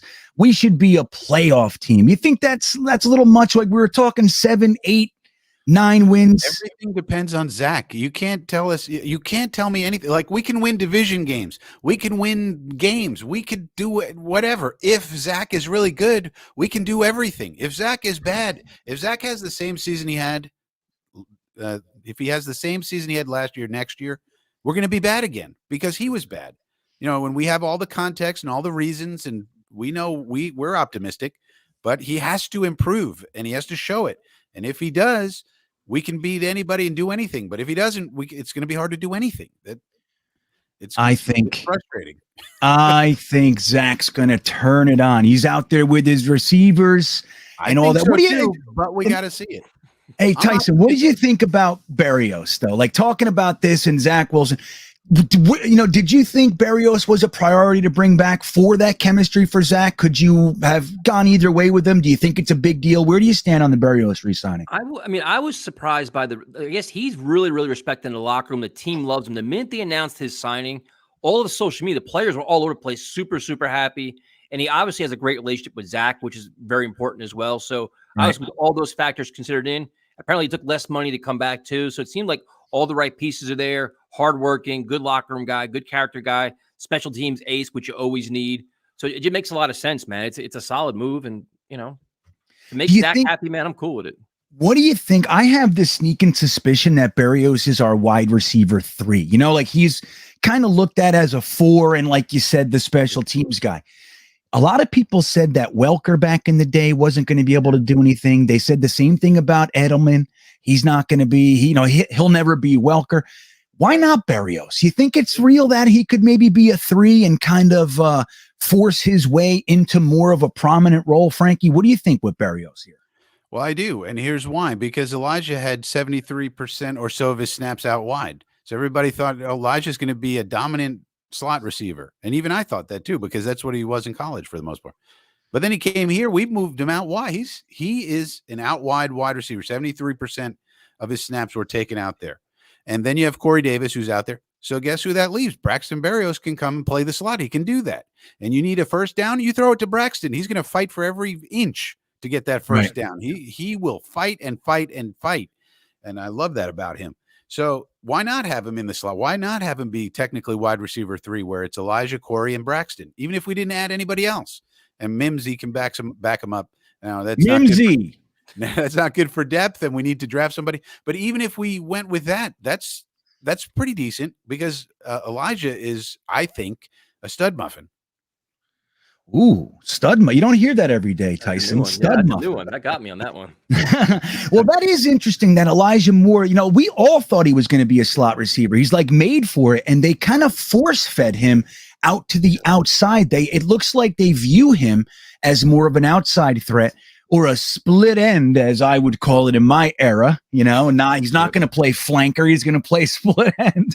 But, that was an interesting move. So that does open the slot for a guy like Berrios. But could you see a realistic scenario where it's Corey Davis in the 11 personnel? You think it's Corey Davis, Elijah Moore out wide, and Braxton Berrios as in our base offense, Tyson? You think that's kind of a realistic thing? Is it a positive or what? I mean, it could happen depending on who you draft. It depends on what happens in the draft, who they bring in elsewise, then why not? I mean, he definitely maximized his opportunity at the end of the season, man. When everybody was hurt, he became Zach's go-to guy, the gadget guy. He was the heart and soul of the offense at one point at the end. Yeah. But if when the Jets say taking care of one of their own guys, that was one of their own guys. He actually legitimately earned that money on the playing field when nobody else was available. So yeah, that's right. And LaFleur is creative as shit, man. So if he could find ways to get involved and do things with him, go for it. Why not? And if Braxton Berrios is the 4th option, don't forget we also have 2 tight ends who can play now. Exactly. In addition, so if Braxton Berrios is the 4th, 5th option, and the guy they're going to forget about, the defense, they can't guard everybody. And if Braxton's the one they forget about instead of Ryan Griffin or whatever we were running out there last year, and Butterhands Johnson, then you have something. Because if you leave Braxton alone, he's going to hurt you. He's a weapon. He really is. He's going to catch the ball. We know that. He catches the damn thing. He's not going to drop it. And he's going to get every inch he can get. So to me, when he did all that stuff at the end of the year when he was option one, he's not an option one. He's your option one. You got problems because he shouldn't be option one. But when he's option 4 or 5, on any given play, that's not too shabby. Yeah, I like it. And like Thomas Cahill checks in to remind us, without the drops, Zach Wilson was a 70% completion quarterback. It's more like 66. More like 66, but still, I'm going with Thomas's number. I don't really appreciate you shitting on what Thomas just said, Frankie. I don't like that. Jose Corniel checks in with the super chat. Guys, Jamison Williams is an elite talent. I hope JD and Salah see the same thing that Chris Sims saw, which was special. This dovetails a little bit with what we were talking about with whether or not we were ready to take a receiver that has a torn ACL. The talent is clearly there. But let's say we don't. Let's flip this question. If we don't take Jamison Williams, you said, Tyson, that wide receiver is kind of your hope for the 10 pick, or just as long as it's in the first round. Who are you eyeballing if not Jamison Williams? Garrett Wilson. Yeah. I mean, you can make a case. It's kind of like you pick your flavor, man. Everybody has their favorite receivers, like 4 or 5 guys everyone wants to talk about. I like Wilson. I understand the arguments for Drake London and everybody else, but and before everybody attacks me, I respect Jamison Williams a lot, man. I love him as a receiver. Just the injury scares me, man. It just, you wonder what, like my cynical Jets fan head says, we'll be the team that drafts him and he doesn't fully recover or it takes 3 years and that's just because I'm old and I'm negative. That's just my own downfall. Well, because you've seen it. It's just, I'm ingrained that bad things will happen to the Jets and I fear that. So that's why I kind of shy away. It's like we can't be the team to take those risks. We did it with friggin' D. Milliner. Everybody said he's really good when he's not injured, and he was injured his whole career with us. He had that one game with 2 picks, and everybody's like, "Oh, great!" And he was gone in 3 years, and he was injured the whole time, and we was injured when we drafted him. So that's I'm with you, Tyson. I can't help but be freaked out. Like I want to think, hey man, it's a steal. You can get ahead of the game a little bit here, but I don't know. I think I fall in the same category. It's like, think about it. Joe Douglas's pattern is risk mitigation. We've seen this. This is what Joe Douglas does. So if he takes Jamison Williams at 10, you can almost rest assured he's taking another one in round 3 or 4. Yeah, I think because he's going to mitigate that risk. He does risk mitigation. This is what he does. So what if we did that? We get Jamison Williams and Sky Moore. We get Jamison Williams and Kyle Phillips. Kyle Phillips, one of those types. Bo Melton, even in round 5, something. Oh, I hope not. Well, he's speedy. I just don't like Rutgers, man. Well, I like Rutgers, but I just every time I whenever we grab a Rutgers guy, I root for him really hard. They don't do it, man. You know what I mean? They just don't. Dwum Ford injured your brain. Michael Dwum Ford from last year. Remember, what was the guy? He was a linebacker for us, 50, maybe West. I want to say Westerman. Westerman. He was okay. He was like the closest thing to a success that we had at a Rutgers, really. Ray Lucas, man. Ray Lucas. What about Ray?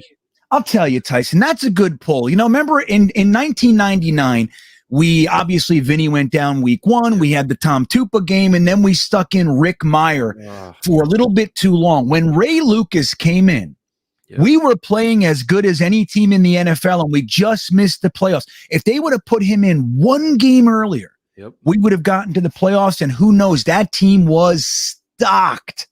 That team was no joke. We even added Steve Atwater to the already stacked team that we had from the year before. I'll tell you, I love Ray Lucas too. That's a good one. Thomas Cahill. Hey, either one of you guys know. He wants to know what's up with LDT. Are you signing LDT if we could, Tyson? Well, does he want it? Is he looking to start? I mean, that's the whole question, I guess, right? Because right now he's to be a depth guy, I would guess, right? So I would think he's trying to figure out, can he get starter money? If he can't get starter money anywhere, I would assume he'd want to come back. He loved his experience here. He really did. The coaches loved him. He loved the coaches, all that. So if he's going to be a backup, I mean, come on back. I'll give you Greg Van Roten money. Yes, You know, sir. I'll give you a little more, and then Greg can just say, "See you later, Greg." Yeah, as long as Greg Van Roten is gone, dude. I know I mean, Joe Douglas seems to be patient with the guys he cuts. Like he's done that quite a few times, just holding on to guys. Brian Winters is a good example. He just held him. We all knew he was going to get cut. He held him for a while and then cut him. And I don't know exactly why. I guess he's just, Think about what happened to Blake Cashman. I mean, look, we held on to Blake Cashman when we could have cut him, and what happened? We got a 6th-round pick for him. That might be Joe Douglas's finest move as a general manager. You never know. Somebody might want to trade for Greg Van Roten. They might look at his PFF grade and say, "Hey, this guy's pretty good. Just don't look at the film. Whatever you do, don't look at the tape." But other than that, you might want a Greg Van Roten because his PFF grade tells you how did Blake Cashman have any value? I mean, dude, they got a 6th for Robert Woods. They had to seal his medical records or something like that. They had to like seal him up where you couldn't read them or something. Right. The Patriots he had got a 5 for Shaq Mason. 5 consecutive seasons dating back to college that were shortened by injury. I mean, he had like season ending, like 5 in a row. I don't know. Hey, man, that's why he's holding on to these guys. There's no reason to release them. Somebody might want them. They might need roster fillers. That's a good point. Might need roster fillers when we get DK. They might want a few roster fillers. We could fill your roster with people. That's right. Right. When guys start, you can't, all the plans you had aren't coming to fruition. You go, hey, what about little Greg Van Roten action? We'll take a 7th. Take a 7th. What? I'll take a 7th next year, man. Just that's my gift to you. Right? Why not? Jake says the AFC is so scary. We can beat Miami and New England. So I don't know what's going on with New England. Like Frankie said, they lost a lot of coaches. Last year, they tried to, look, you could see it all over New England last year. They were not happy that Brady went down there and won a Super Bowl in Tampa, and they tried to buy a damn team, and it didn't work. I mean, it worked. They had a good team, and they made it to the playoffs, but one and done is not what they're used to up there. But what do you think? Can we beat New England, Tyson? Like, do you think they're on the decline for real? We've been saying it for about 20 years. They're ripe. Do you think it's really time? You think we can beat New England? Well, they don't have to be on a decline. They could be a solid team, just not a top-level elite team anymore. It depends. Like, and then it gets the same old conversation. It's like, listen, Mac Jones had his year, which is very good for a rookie. But, if Zach Wilson takes that big step, I think we can beat them. And the quarterback, Frankie, you said it, man. The quarterback changes everything, man. If Zach takes a monumental step and starts spreading the ball around, our defense plays well, you can compete with anybody, man. And it's like, I'm not necessarily sold on Tua. Now, the Dolphins they did a really good job of building around Tua now, where he's in a offensive minded coach and all kinds of playmakers all over the place. And now he's, put up or shut up time for him. Yeah. But I mean, the Jets, it's on play better defense and let Zach take off. You'll be fine. I love it, dude. I think that we are on the precipice of true greatness. I have not felt this way in a long time. Like, that's the thing. I know I get excited all the time, but for the last bunch of years, I didn't feel this. I didn't feel, you know what I mean? So I think it might be real this time, guys. With, watching the Adam Gase presser, I knew we are, Tyson, I tell this story all the time. I'll tell you. My wife, when we hired Adam Gase, that I scoured everywhere to see if it was fake. Like, I couldn't believe it. We're talking about McCarthy and Rule, and then all of a sudden Adam Gase. I watched the presser live. My wife walks in, stares at the screen for 15 seconds and went, "I'm so sorry, Kyle." I didn't say shit to her. She just looked at that guy and went, "Oh my God. Like, I am so sorry." I'm like, right? Look at this fucking mess. We just learned that GreenBean's wife doesn't call him GreenBean. Can you believe it? Imagine that. Press conference, man. That press conference, and you're sitting there and you're like, I hated the hire, hated it to I was angry, just furious. Yeah. I'm like, all right, but then you got to embrace it. Like, all right, how bad can this guy possibly be? Maybe the Jets are going to get lucky. So you put on the press conference, and I just sat there. I'm like, I was waiting for my phone to start lighting up. I'm like, this can't be real. Like, this can't be real. Can't be real. How is this happening to us? Like, this is just the worst thing ever to happen. Awful. Yeah, we did a little contest not too long ago, the most embarrassing Jets moment. And obviously we saw the butt fumble, the Geno Smith broken jaw, the Mark Gastineau late hit, like all kinds of stuff. But Gase's press conference was the one. Like, we couldn't believe it. This was our new era. We were starting a new era with that. Like, He was all skitzed out. And You know what I always wondered though? Like, I wish at one point you can get like Woody Johnson and McCagnon into a room and just be like when he's sitting there and you're watching him do this, what is going through your mind? I just gave over my organization, like this, my quarterback to this guy who's cracked out of his mind. Like crack, right? Like, look, now, Tyson, like, you and I have talked a little bit about this back end, and I've shared with you, like, I come from the addiction field. Like that's what I do. Yep. And when I watched that, I couldn't help. I mean, I was like, to me, it seems very obvious that there is something else involved here.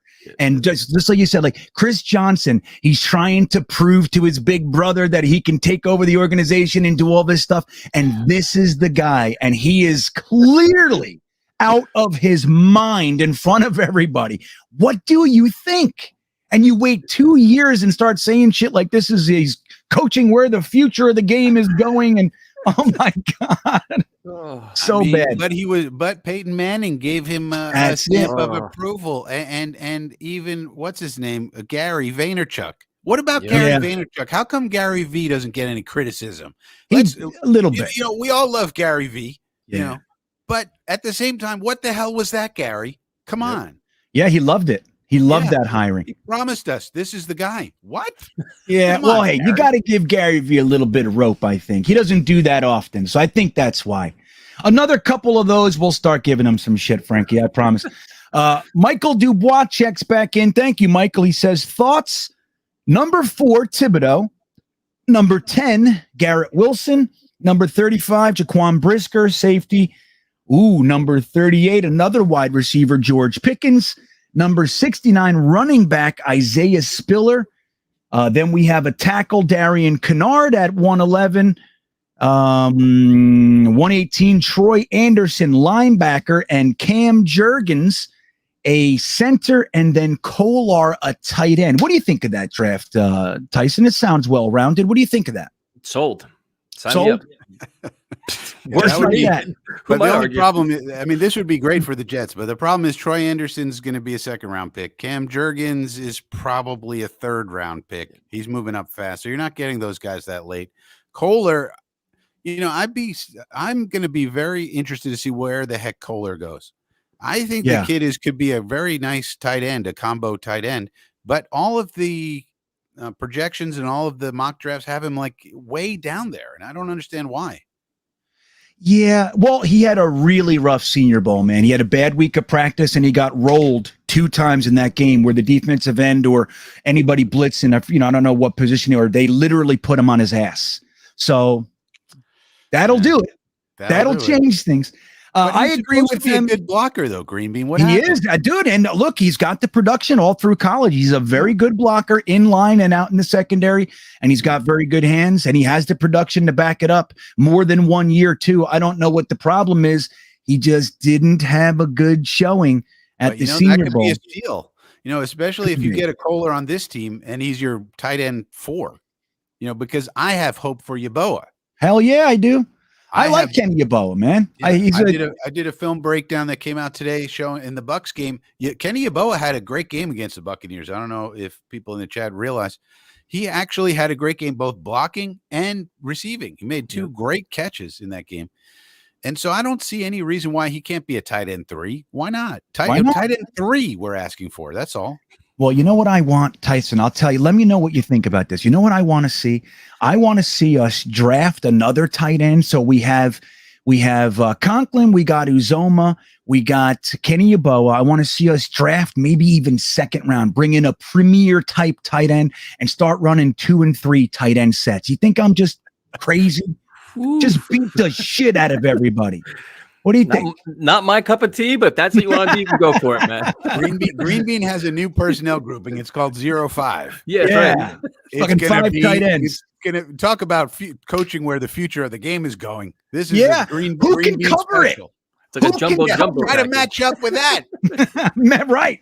Be a matchup nightmare. That's what I'm saying. And you have a running back like an Isaiah Spiller who just wants to fucking run into everybody and knock people's helmets off by the end of the game.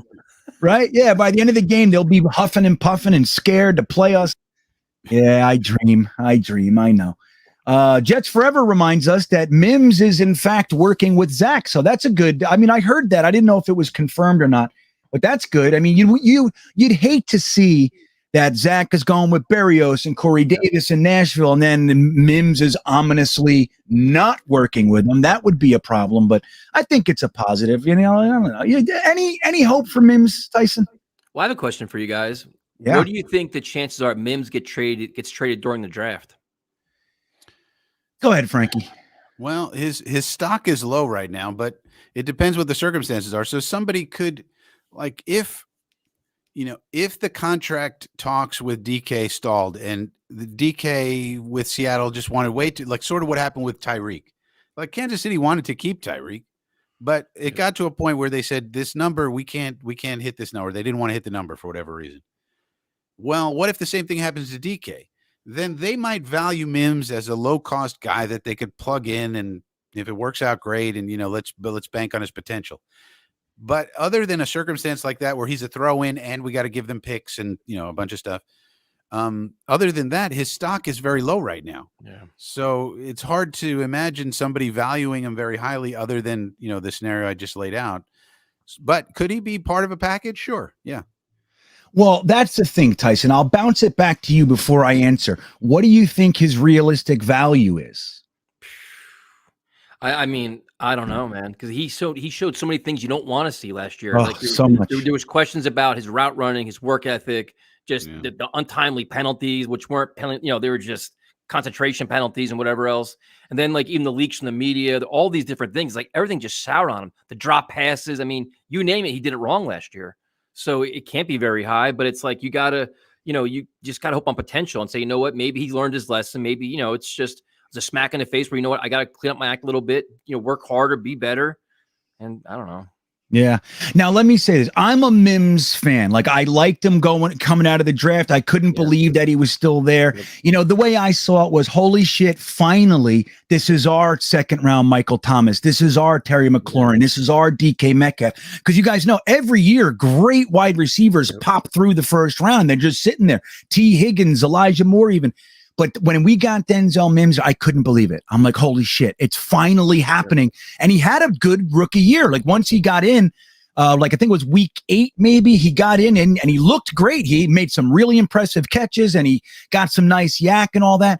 And then last year was so bad. I think that it might be the wrong time to trade him because of that low value. But if somebody else, else out there loved him coming out and they think, hey man, he got food poisoning and blah, blah, I'll take him. I'll fix this kid. No problem. And Joe Douglas could get, just hypothetically, like a high third or even like a second to a Matt Rule or somebody who loves him.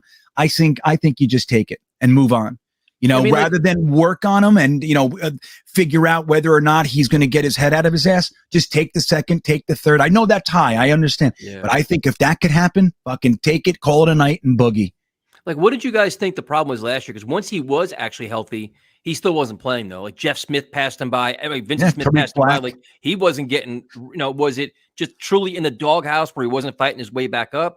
Did the coaching staff say, you know what, you don't know? Like, what'd you guys attribute it to? Like, what I think happened with Mims last year? I think he never got settled because he had a good preseason. If you guys remember, there was a couple plays. Remember that one in particular? He dragged like 6 guys for like 15 yards, whatever it was.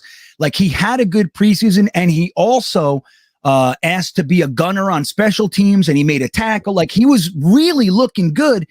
And then week 1, they put him in for 3 plays. He had a 40-yard reception out of the 3 plays. But there's something, I don't think he ever settled with the offense. And I think that they took a tough love approach. And now, look, this is just my thoughts, right? I think they took a tough love approach with him, and that just didn't work. Like, it didn't stick. And then he got COVID. And I think it just never settled for him. And I think a hard reset could be very beneficial. I don't know if they just don't like him. They don't like his skill set. They want real crisp route running. And he's never been that. That's not who he is. He's more of a hitch route guy or, back shoulder and stuff like that. So I don't know, but I think ultimately it just never landed for him with the new team. And we saw the results. He was getting in, like I said, he would come in for 1 play and they'd fucking throw a penalty on him. And it's like, wow. And then they take him right out. where then there's Ty Johnson dropping 3 friggin' third down passes in a row and they keep him out there. So I don't know what it is. I think that he just was never, his head just never got screwed on the right way. So I don't know. I think, you know, again, if they could get something for him and they're kind of wondering whether he can bounce back or not, and somebody goes, hey, I love Mims, I'll give you a third. Take it. Just take it and move on. But other than that, I think if somebody's offering you a 6th or something like that, I think the value is just, let's see if he can work his way up from wide receiver 5. Let's just see if he can put in the time, put in the work, and show his talent. I think it's probably worth more than a 5th or 6th to take that risk, but not a 2nd or 3rd, man. Not a 2nd or 3rd. Let's see. Salty Nuts is back. Thank you, John. He says, glad to hear Zach Wilson has been on tour hooking up with his receivers. Frankie, do you still want Hamilton at 4 or no? Where do you stand, Frankie? Well, it depends who's there. I mean, I would prefer an edge, and I would prefer to get Hamilton at 10, but at the same time, I could see us passing up Hamilton. I've kind of, to answer Salty Nuts more directly, I've warmed up to the idea of wide receiver at 10. Whereas before I didn't love it. So I think because I think we can get a Daxton Hill, we can get a Jaquan Brisker, we can get a Jalen Petrie, we can get a free safety that's not as good as Hamilton, of course, in the 2nd round. So I think if we went edge, wide receiver, safety, running back, or safety, defensive line, then running back, you know, that would be all right by me. So I've kind of soured on Hamilton a bit just because I think I'm warming up more to the idea of grabbing a wide receiver in addition to the edge and then getting a Dax Hill or Jaquan Brisker in round 2. I got you. What do you think? You got any interest in Kyle Hamilton, Tyson? Yeah, I'm a Notre Dame fan, man. So I'm a little bit on the bias side. I love him as a player, man. I love him as a player. I love what he could bring to a defense. I love what he could bring to the Jets defense. But I just can't see it at 410. I can't. And I love it. Like if he became a Jet, I would have his jersey the next day. I'd be out of my mind happy about it. Don't tell anybody about that. But I just don't see it happening. You know? I know. I go back and forth. It's really interesting. Like there are times when I think, oh yeah, it makes so much sense. And there are times with just like what you said, I just can't see it happening. I ultimately would be very happy with the pick, especially like if let's say edge rushers go 1, 2, and 3. Now we're talking about the 4th edge rusher. I'd rather grab Hamilton and then take a Karlaftis or a Jermaine Johnson at 10 rather than force feed the 4th best edge rusher in at 4. I don't know. I think just like you said, if Kyle Hamilton was here, I know a lot of guys don't want to take a safety just on the position alone, but he's a special player, man. Don't let the 4-7 pro day bullshit. 40 times, I think we put a lot faster. He plays faster. If you watched his 40, if you watched his 40, he was zigzagging. I mean, he was swerving. Yeah, right. Like, what is this? He's not a track and field guy. But okay, good, because we play football here. Yeah, that's we good. We don't play track and field. Hey, so he drinks a little bit. What are you going to do? You know what I mean? John Heibendahl, thank you for the super chat. He says Zach was better in the second half. What you talking about, man? I'm hoping we just can stay healthy. Then we can be competitive. I don't know what he's saying. What Zach was better in this? Yeah, I think we all said that, right? Was anybody not saying Zach was better? Yeah, Zach was definitely better in the second half, and he was playing with a bunch of bums half the time. Yep. Yes, Dan Feeney was playing center for us. Hello, against Vita Vea and Ndamukong Suh, those monsters. Dan Feeney trying to block them. He did a good job. And McDermott, I think, too, wasn't there? Or somebody else on the outside? McDermott was in there. Chuma was in there. And Zach was running for his life and still completing passes. I mean, it was crazy. Right. Yeah. I mean, look, I think the mitigating the turnovers piece, and don't forget, 2 or 3 of Zach's picks were directly in the hands of his wide receivers. Yeah. 2 were Corey Davis and 1 was Braxton Berrios. I mean, literally hit their hands and then bounced up and went to. So he was able to, the last 5 or 6 weeks of the season, he was able to completely remove turnovers from his game. Dude, that's a huge thing to look at, man. I mean, was he great? No. Did he improve? Absolutely. And the turnover thing, if we can stop that, that pays dividends immediately. I mean, shit, not turning the ball over. So I think Zach's going to give us a lot, man. I think he's the right guy. He's got the right makeup. You know, he's not a guy who kind of complains and whines and bitches. He gets to work, and I think that's a good I think it's going to bode well for us in the future. Slim God checks in with the yellow super chat. I like the color yellow, Slim God. That's nice. Thank you. He says, all we're hearing is the Jets want a wide receiver 1. The Jets want edge. The Jets want linebacker. I think this is all smokescreen. Never forget where JD comes from. We are definitely looking to trade out for a haul. You know what? I know we talk about wide receiver a lot, but I have maintained the whole time that I think the Jets, that linebacker is in play at 10. So what do you think, Tyson? Would you be unhappy if they pushed wide receiver to the second and went like edge and say Devin Lloyd at 10 or something like that? Would you like that, or would you think that was a little too much defense in the first? I can understand it. I'm just biased. I'm all about building around Zach, especially don't make a move before, between now and then. I just want playmakers, man, on offense. And I respect the need for linebacker tremendously. I understand it. We need more speed. We need more athleticism, sideline to sideline speed and everything else. But now in terms of trading back from 10, I mean, I'm not opposed to that either, depending on who's available there. Like, if you have the receiver that you really want there, like, I don't want to get too cute to trade back. I don't know. What do you think, Frank? Yeah, I'm just hell bent on receiver, man. Like, I really am. Well, yeah, I mean, we need a receiver for sure. But the thing about it is, what we've seen is that Joe Douglas is not going to make dumb trades. We know that. Yep.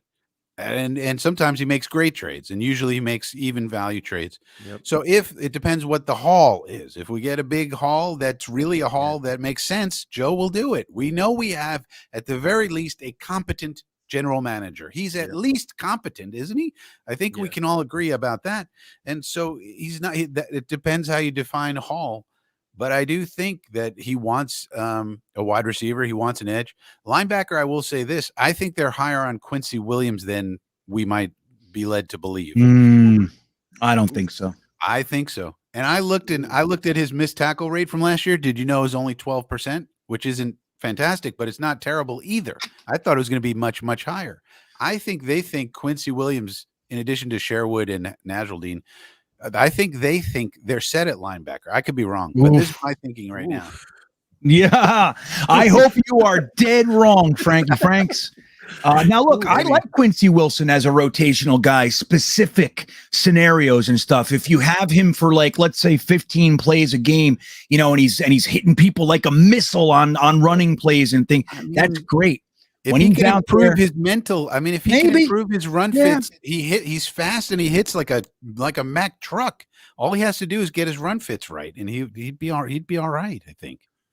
Yeah, but I'll tell you what, just on that trade thing, I really do think that if Malik Willis slides through the Detroit Lions, we're going to get a whole bunch of calls at 4, and one of them is going to be Pittsburgh. And if they want to jump up from 20 to 4, that is going to be the haul of hauls, and it's going to come with Claypool. So they're going to throw Claypool. They're going to give us this year's second. They're going to give us next year's first and second. Right? That's what we're talking about. And that's what you got to define what haul is. So the people always say that trade back, trade this. You got to know what the trade is before you can decide. Yeah. Well, it's like, if you can be closed off to it, though, like, no, I'm tired of trading. I want blue chips. That's it, man. The only reason you'd be closed, but this is not the draft to be closed off about. Like last year, if you were set on Jamar Chase and you wanted that guy for Joe Burrow, you're not moving anywhere. If he falls to you, totally. There was some, he might not have, but if that's the guy for you in particular, then you don't move around.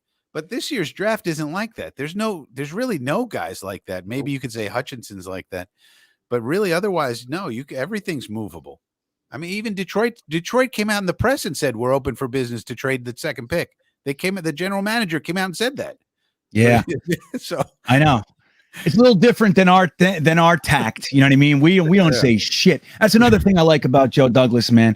Nobody knows anything about what's going on. If he leaks something, there's purpose to it. He's trying to create something out there. We don't hear anything from what's going on inside. So I got to catch up with these super chats. We're really behind. So Jake says, I don't care about playoffs. I want to see some progress. AFC is tough to expect it this year. Let's see if Zach is the guy or none of this matters. Right, Jake. And that's kind of what we were talking about here. But the AFC is stacked, man. I mean, who can deny it? But guess what? You have to win games. I mean, it's just that simple, right? Like, it doesn't matter who you're playing. You got to figure out a way to win games. Now, if you can't, maybe there's an excuse in there somewhere. Like, look at the teams we played. Everybody we played was a playoff team or something like that. I think still, though, you got to find a way to win games. Are you afraid of the AFC, Tyson? You can't be afraid. You just got to keep getting better, man. You got to close the gap and get better and compete. Just competition, man. You got to raise the level of your game. So that's the way I look at it. That's it.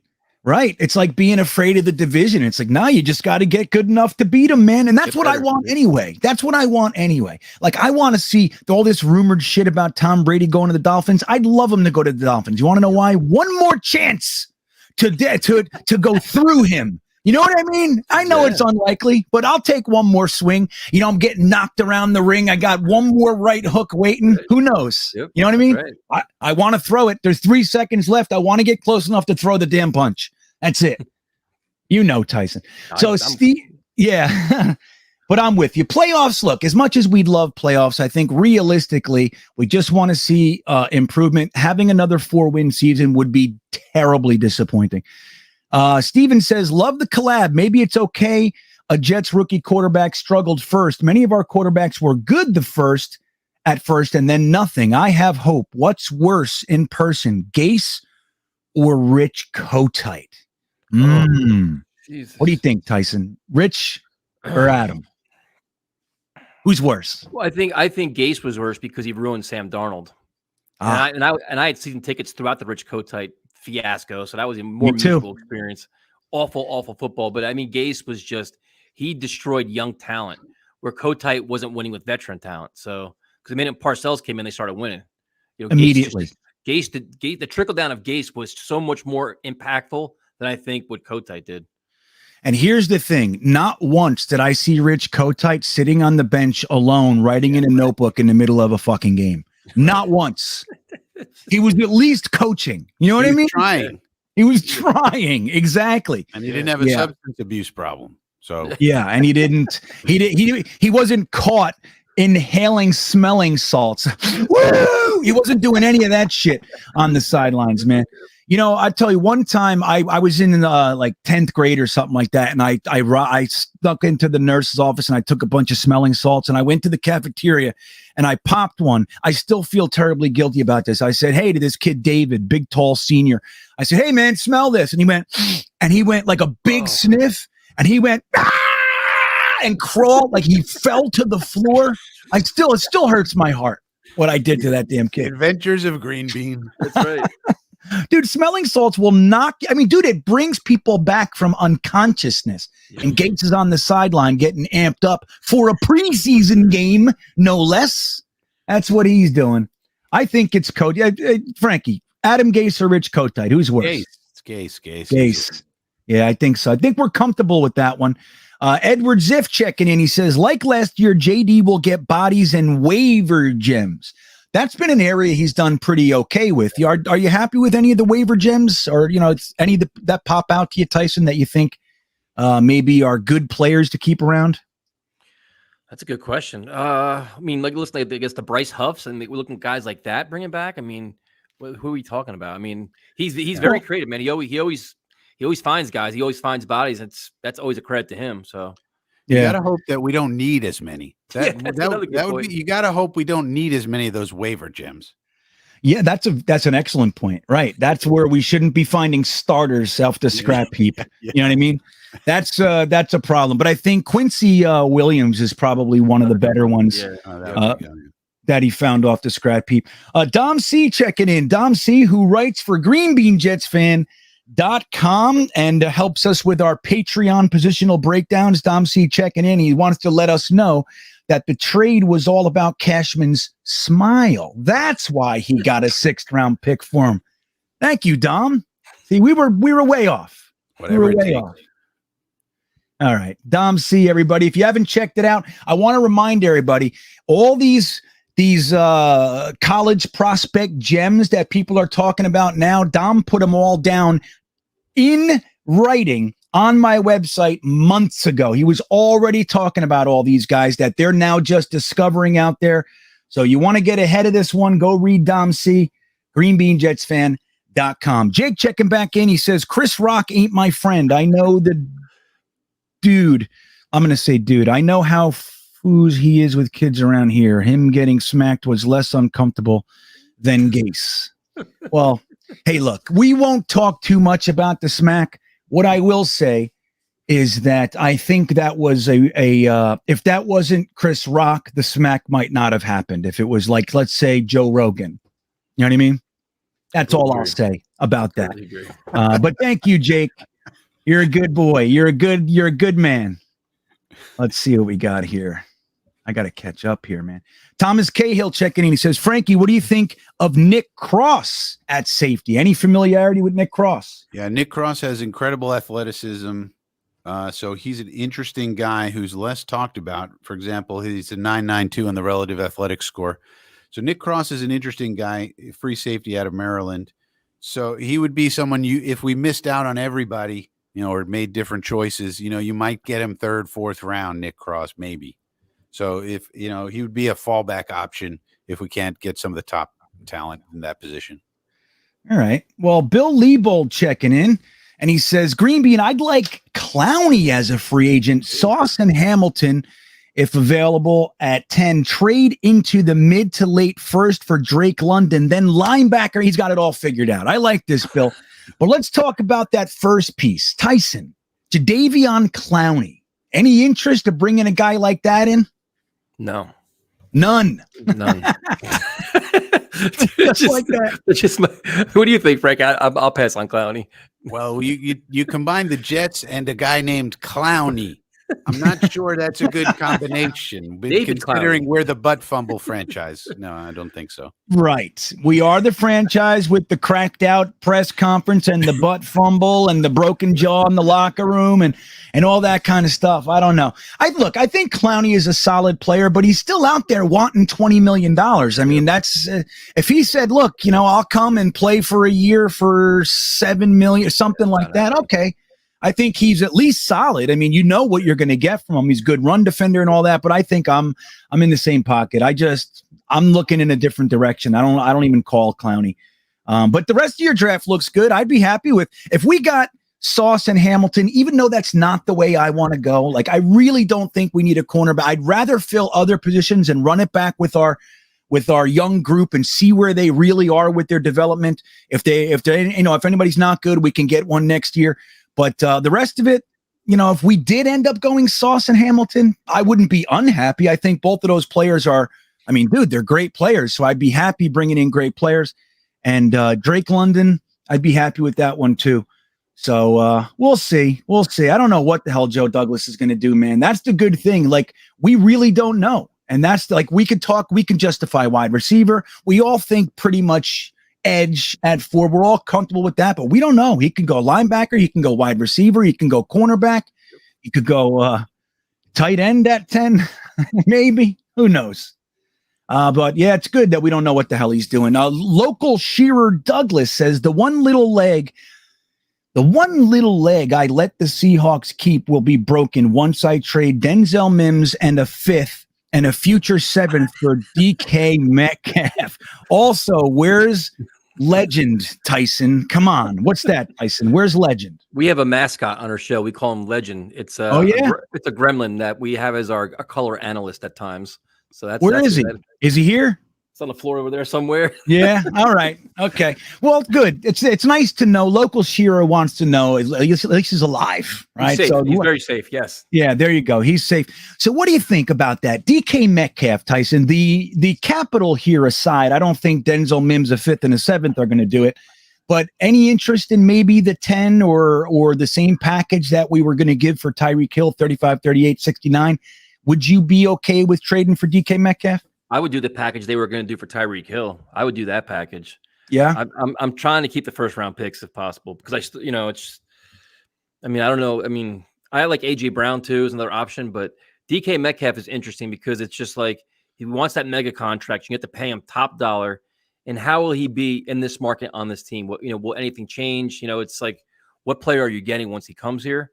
But I'd be all about the same package as Tyreek Hill. That would be probably my max at this point. Max. And that package, as much as I agree, like capital wise, it's a good trade. I would hate to go from pick 10, nothing until 111. That would kill me. Yep. I don't know if I could handle it. But knowing we got DK Metcalf, But maybe they'd want Denzel, and we could keep one of those picks. Maybe they'd want Denzel and GVR, and Pinero. We'll give him a kicker too. We could get rid of Trevon Wesco. You want a tight end? We got plenty of. We're open for business, baby. We got things for you. You want Ty Johnson? Hey, you got it. Imagine that, like the old Mangini trades when he was with the Cleveland Browns. We would send, what did we send? Brett Ratliff and Trusnick and Chancey Stuckey. We gave him all those players to move up in the draft. I would love that. So if we can give Denzel Mims, Trevon Wesco, Greg Van Roten for DK Metcalf. And a second. Yeah. Fair. I mean, let's be fair. And a second. Right. There you go. So, Tyson, we like to wrap up the show. Frankie, I'm sorry we didn't get to your segment tonight. We had a lot of moving parts, so we'll keep that for next week if that's okay. It'll still be relevant, I'm sure. Yep. But just for shits and giggles, I'm going to at least play your intro. But we won't do this segment, but I want to at least hear it. So this is what we won't be doing tonight. Here we go. Frankie's Facts. Oh, I had the comment over the Frankie's Facts. But there it is. But Tyson, we like to end the show with some rather difficult Jets trivia. So we're going to go and bring Y2K. Are you ready? Y2K? You ready back there? You're good? All right. So we're going to bring Y2K on, the president of the Virginia Jets fan club himself and the co-host of Wacky Wednesdays on NFL Chaos with Jeremy.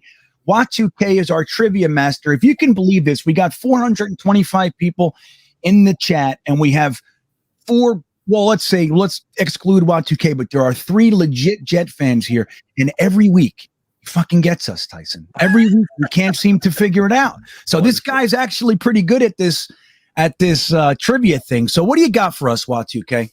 Hey, GreenBean. First of all, Tyson, hello. Great show tonight, boys. All right. Yeah. So, and by the way, Tyson, I didn't think anybody could show less excitement about a trivia question than Frankie, but somehow you managed to pull it off. You're making me sweat now. I'm like, oh shit! Like, what was he gonna ask? Yeah, he went. Tyson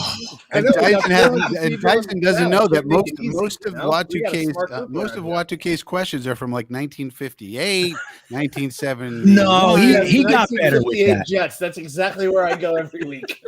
He got better with that.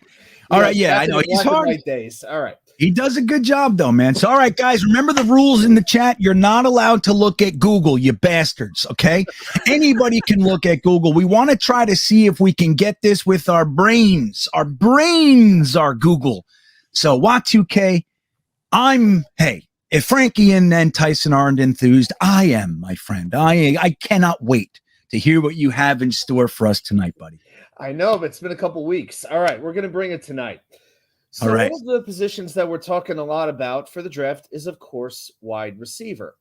In fact, there's some Jets fans who want to see us take multiple wide receivers in this draft.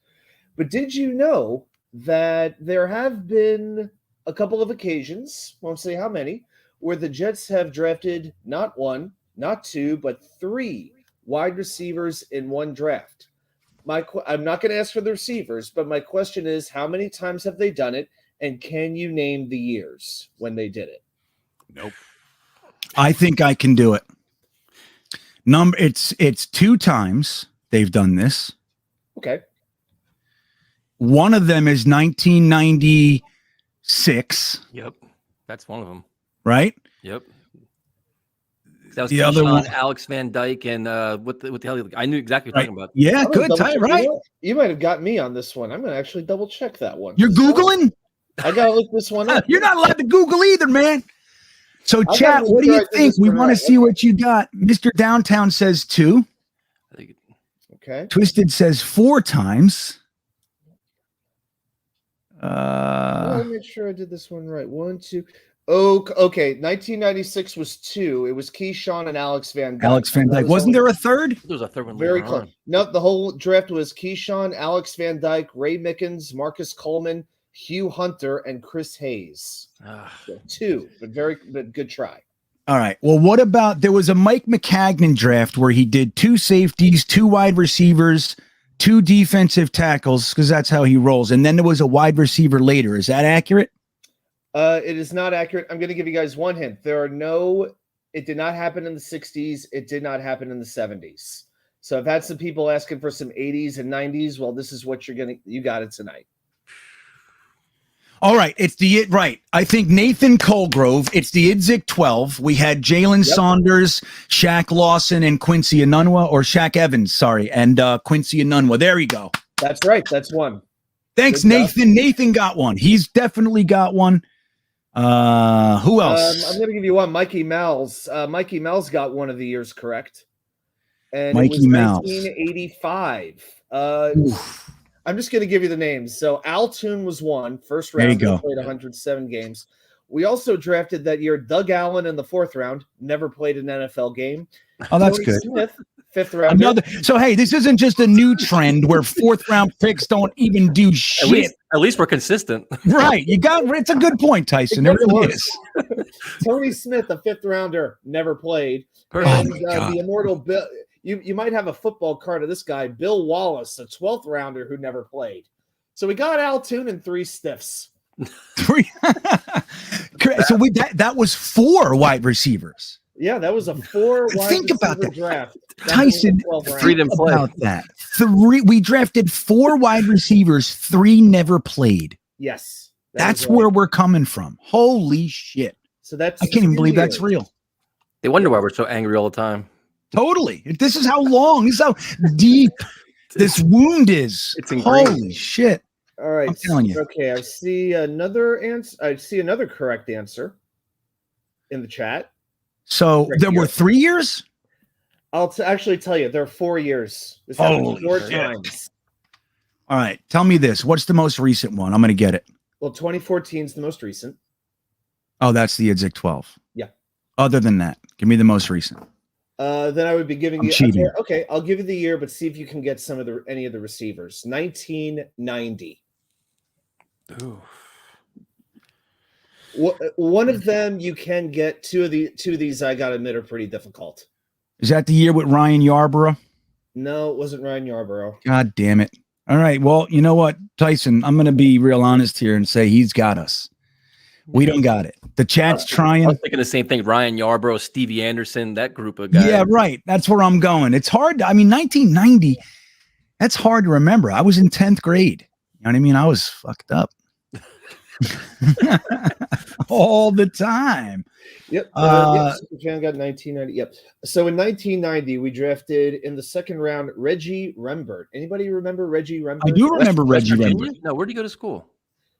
I didn't write down the college, but we drafted him in the 2nd round. He played 28 games in the NFL. Oh, they were all for Cincinnati. Oh, that's good. Yeah, that was great. Then we drafted Terrence Mathis. That was a fine there you draft go. pick. Yep. Yeah, except we let him go after 4 years, and he went on He- 10 years with He the Atlanta led the league in receptions the year after he was a Jet. Yep. That was That's a good how we pick. roll, baby. And another guy I hadn't heard of, Dale Dawkins. We drafted him in the 9th round, and he played 4 years I remember him. for the Jets. So Dale Dawkins. Jesus. All right. And the other year was 1989. We got a few interesting ones here. In the 5th round, I didn't even know the Jets drafted this guy, Tony Martin. He played 177 games. Oh, I'm sorry. They were all for Miami and San Diego. The Jets Dude, what's wrong with us? Yeah, for the likes of Phillips and Michael Harper. But we cut Tony Martin, so great call there. Then it was Titus Dixon, not Titus Davis, but Titus Dixon in the 6th round, and Willie Snead, not the one who plays for the Saints. Saints. Not that Willie Snead. Dude, So there now, you go. just like Jets Forever put in the and I am inspired to say the same thing. Like when you really look at our history, like take a deep dive. I fucking love Joe Douglas. Like, come on. You know what I mean? Dude, it's not just recent memory, man. We are an absolute train wreck. And the sad part about it is in 1990, all the 90s, I was at every single home game watching these shit shows, man. Watching Rob Moore and Browning Nagel and Terrence Mathis and everybody and Chris Burkett. You know what I mean? Yep. Oh, we're terrible. So you got us again, dude. I think we've gotten one right, Tyson. I think one. Maybe, am I wrong? Was it one or two? A couple. Yeah, you got a couple. You got the one question I gave. I remember you get it immediately. The Shaq Evans question. Was it who's the only where they drifted out of UCLA in the last 30 years? You got that. That's one. A good one. Yeah, I knew that. So yeah, that's when I knew I had to turn it up. Yeah, T.A. Rugg says, "Hey, we're one dysfunctional franchise. Thanks for the reminder, guys. You guys are awesome." Okay, next week will be positive. I don't know how, but we'll try. It's almost impossible. If you dig into our history, it's almost impossible to be positive. It's challenging. Dude, I think that we've suffered enough. We are about to turn a corner, just like the Patriots. Don't forget, they were a shit show too, man. They had really very little going on for a long, long time. Same thing with the Colts, man. They were great in the 60s, and they sucked forever. Peyton Manning comes, and everything changed for them. So it's our time, everybody. I feel confident, and that's the way it's going to be. I promise if I had any pull or whatever, I would help any way I can, but I think it's going to be good. So that's going to do it, man. Thank you, Wat2K, for the trivia. I wanted to thank Tyson for coming on. This is a thrill for me, man. Again, you were the first podcast, Jets-wise, I've ever sat and listened to. I used to listen to you guys at the gym all the time while I was justifying leaving early and all that sort of stuff. You know how that goes. But Tyson, anything you got going on? You want to let anybody know anything specific or where they can find you? Well, first of all, thank you for having me. You guys are awesome, man. This show is awesome as hell, man. It's just time just flies, man. You guys know your shit. It's knowledgeable. It's the trivia. This is cool as shit, man. This is awesome. We're Let's Talk Jets. You guys are way more professional than we are. We are not draft experts. We don't break out any fancy stats. We just like to argue and just kind of debate over things and just talk. Just kind of like an uncensored, fun kind of show. We don't have any guests really. We're kind of like on our own little island. So it's Let's Talk Jets Radio on YouTube, and we're at Talk Jets Radio on Twitter. That's pretty it, man. We have cooking. We kind of do interesting things. We have like cooking on our show. We have guitar players and drum players, and we get sidetracked talking about Titanic. You guys are a lot more professional and well organized than we are. So. But, well, you're the first person to call us professional, so thank you. I do appreciate it. You're the first one to mention Titanic on the show. Yeah. The Jets are sinking like the Titanic. Maybe that's exactly right. Yeah, well, I think most of you guys know about Tyson and Let's Talk Jets Radio, but I did put all of their information in the description of this very video, so if you're looking for them, it's very easy. It's one click, and you can go over there and check them out. And your shows are on. Your live show is Tuesday, if I remember correctly, right? Yeah, Tuesday night at 8:00, and then we usually on Sundays we'll usually stream the games too. Like we do like live stream the whole game. We do the press conferences and all kinds of chaos too. So it's fun, man. We have a good time, and it's great meeting up with you. We get the tailgating stuff. We try to do a lot of things like meeting up with Jet fans and hanging out, having a beer, or having a hot dog, and just talking Jets, man. Because we're all fans, man. So we like to just have fun. Yep. Well said. We are all fans, and that's the whole thing, man. If we can't get a team to actually give us something to be happy about, at least we can be happy about each other and make as much of a community as we can. Wat2K, Virginia Jets Fan Club.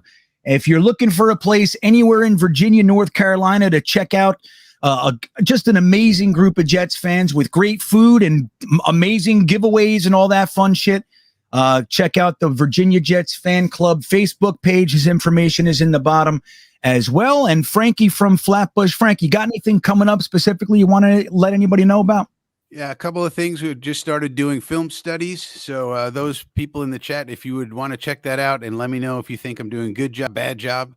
And also for those people who are subscribers, FYI, tonight I sent out an email to the Cyborg, to Cynthia Freeland, to request an interview. No response as of yet, but I might be able to get her or someone on her team on the old Frankie from Flatbush show. So stay tuned. Might happen. You never know.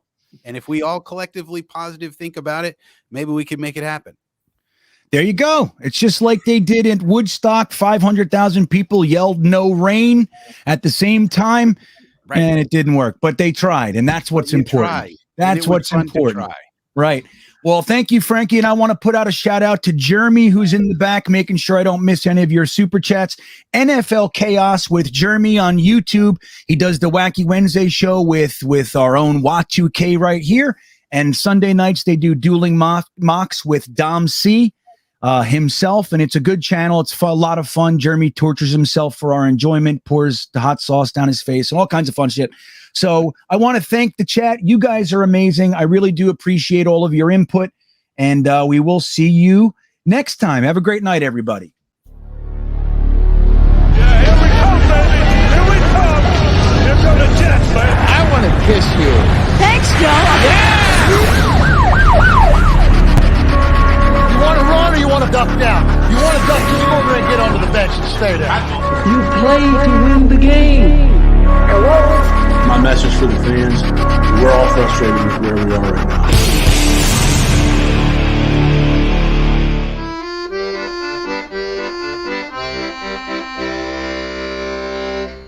Jets, Jets, Jets.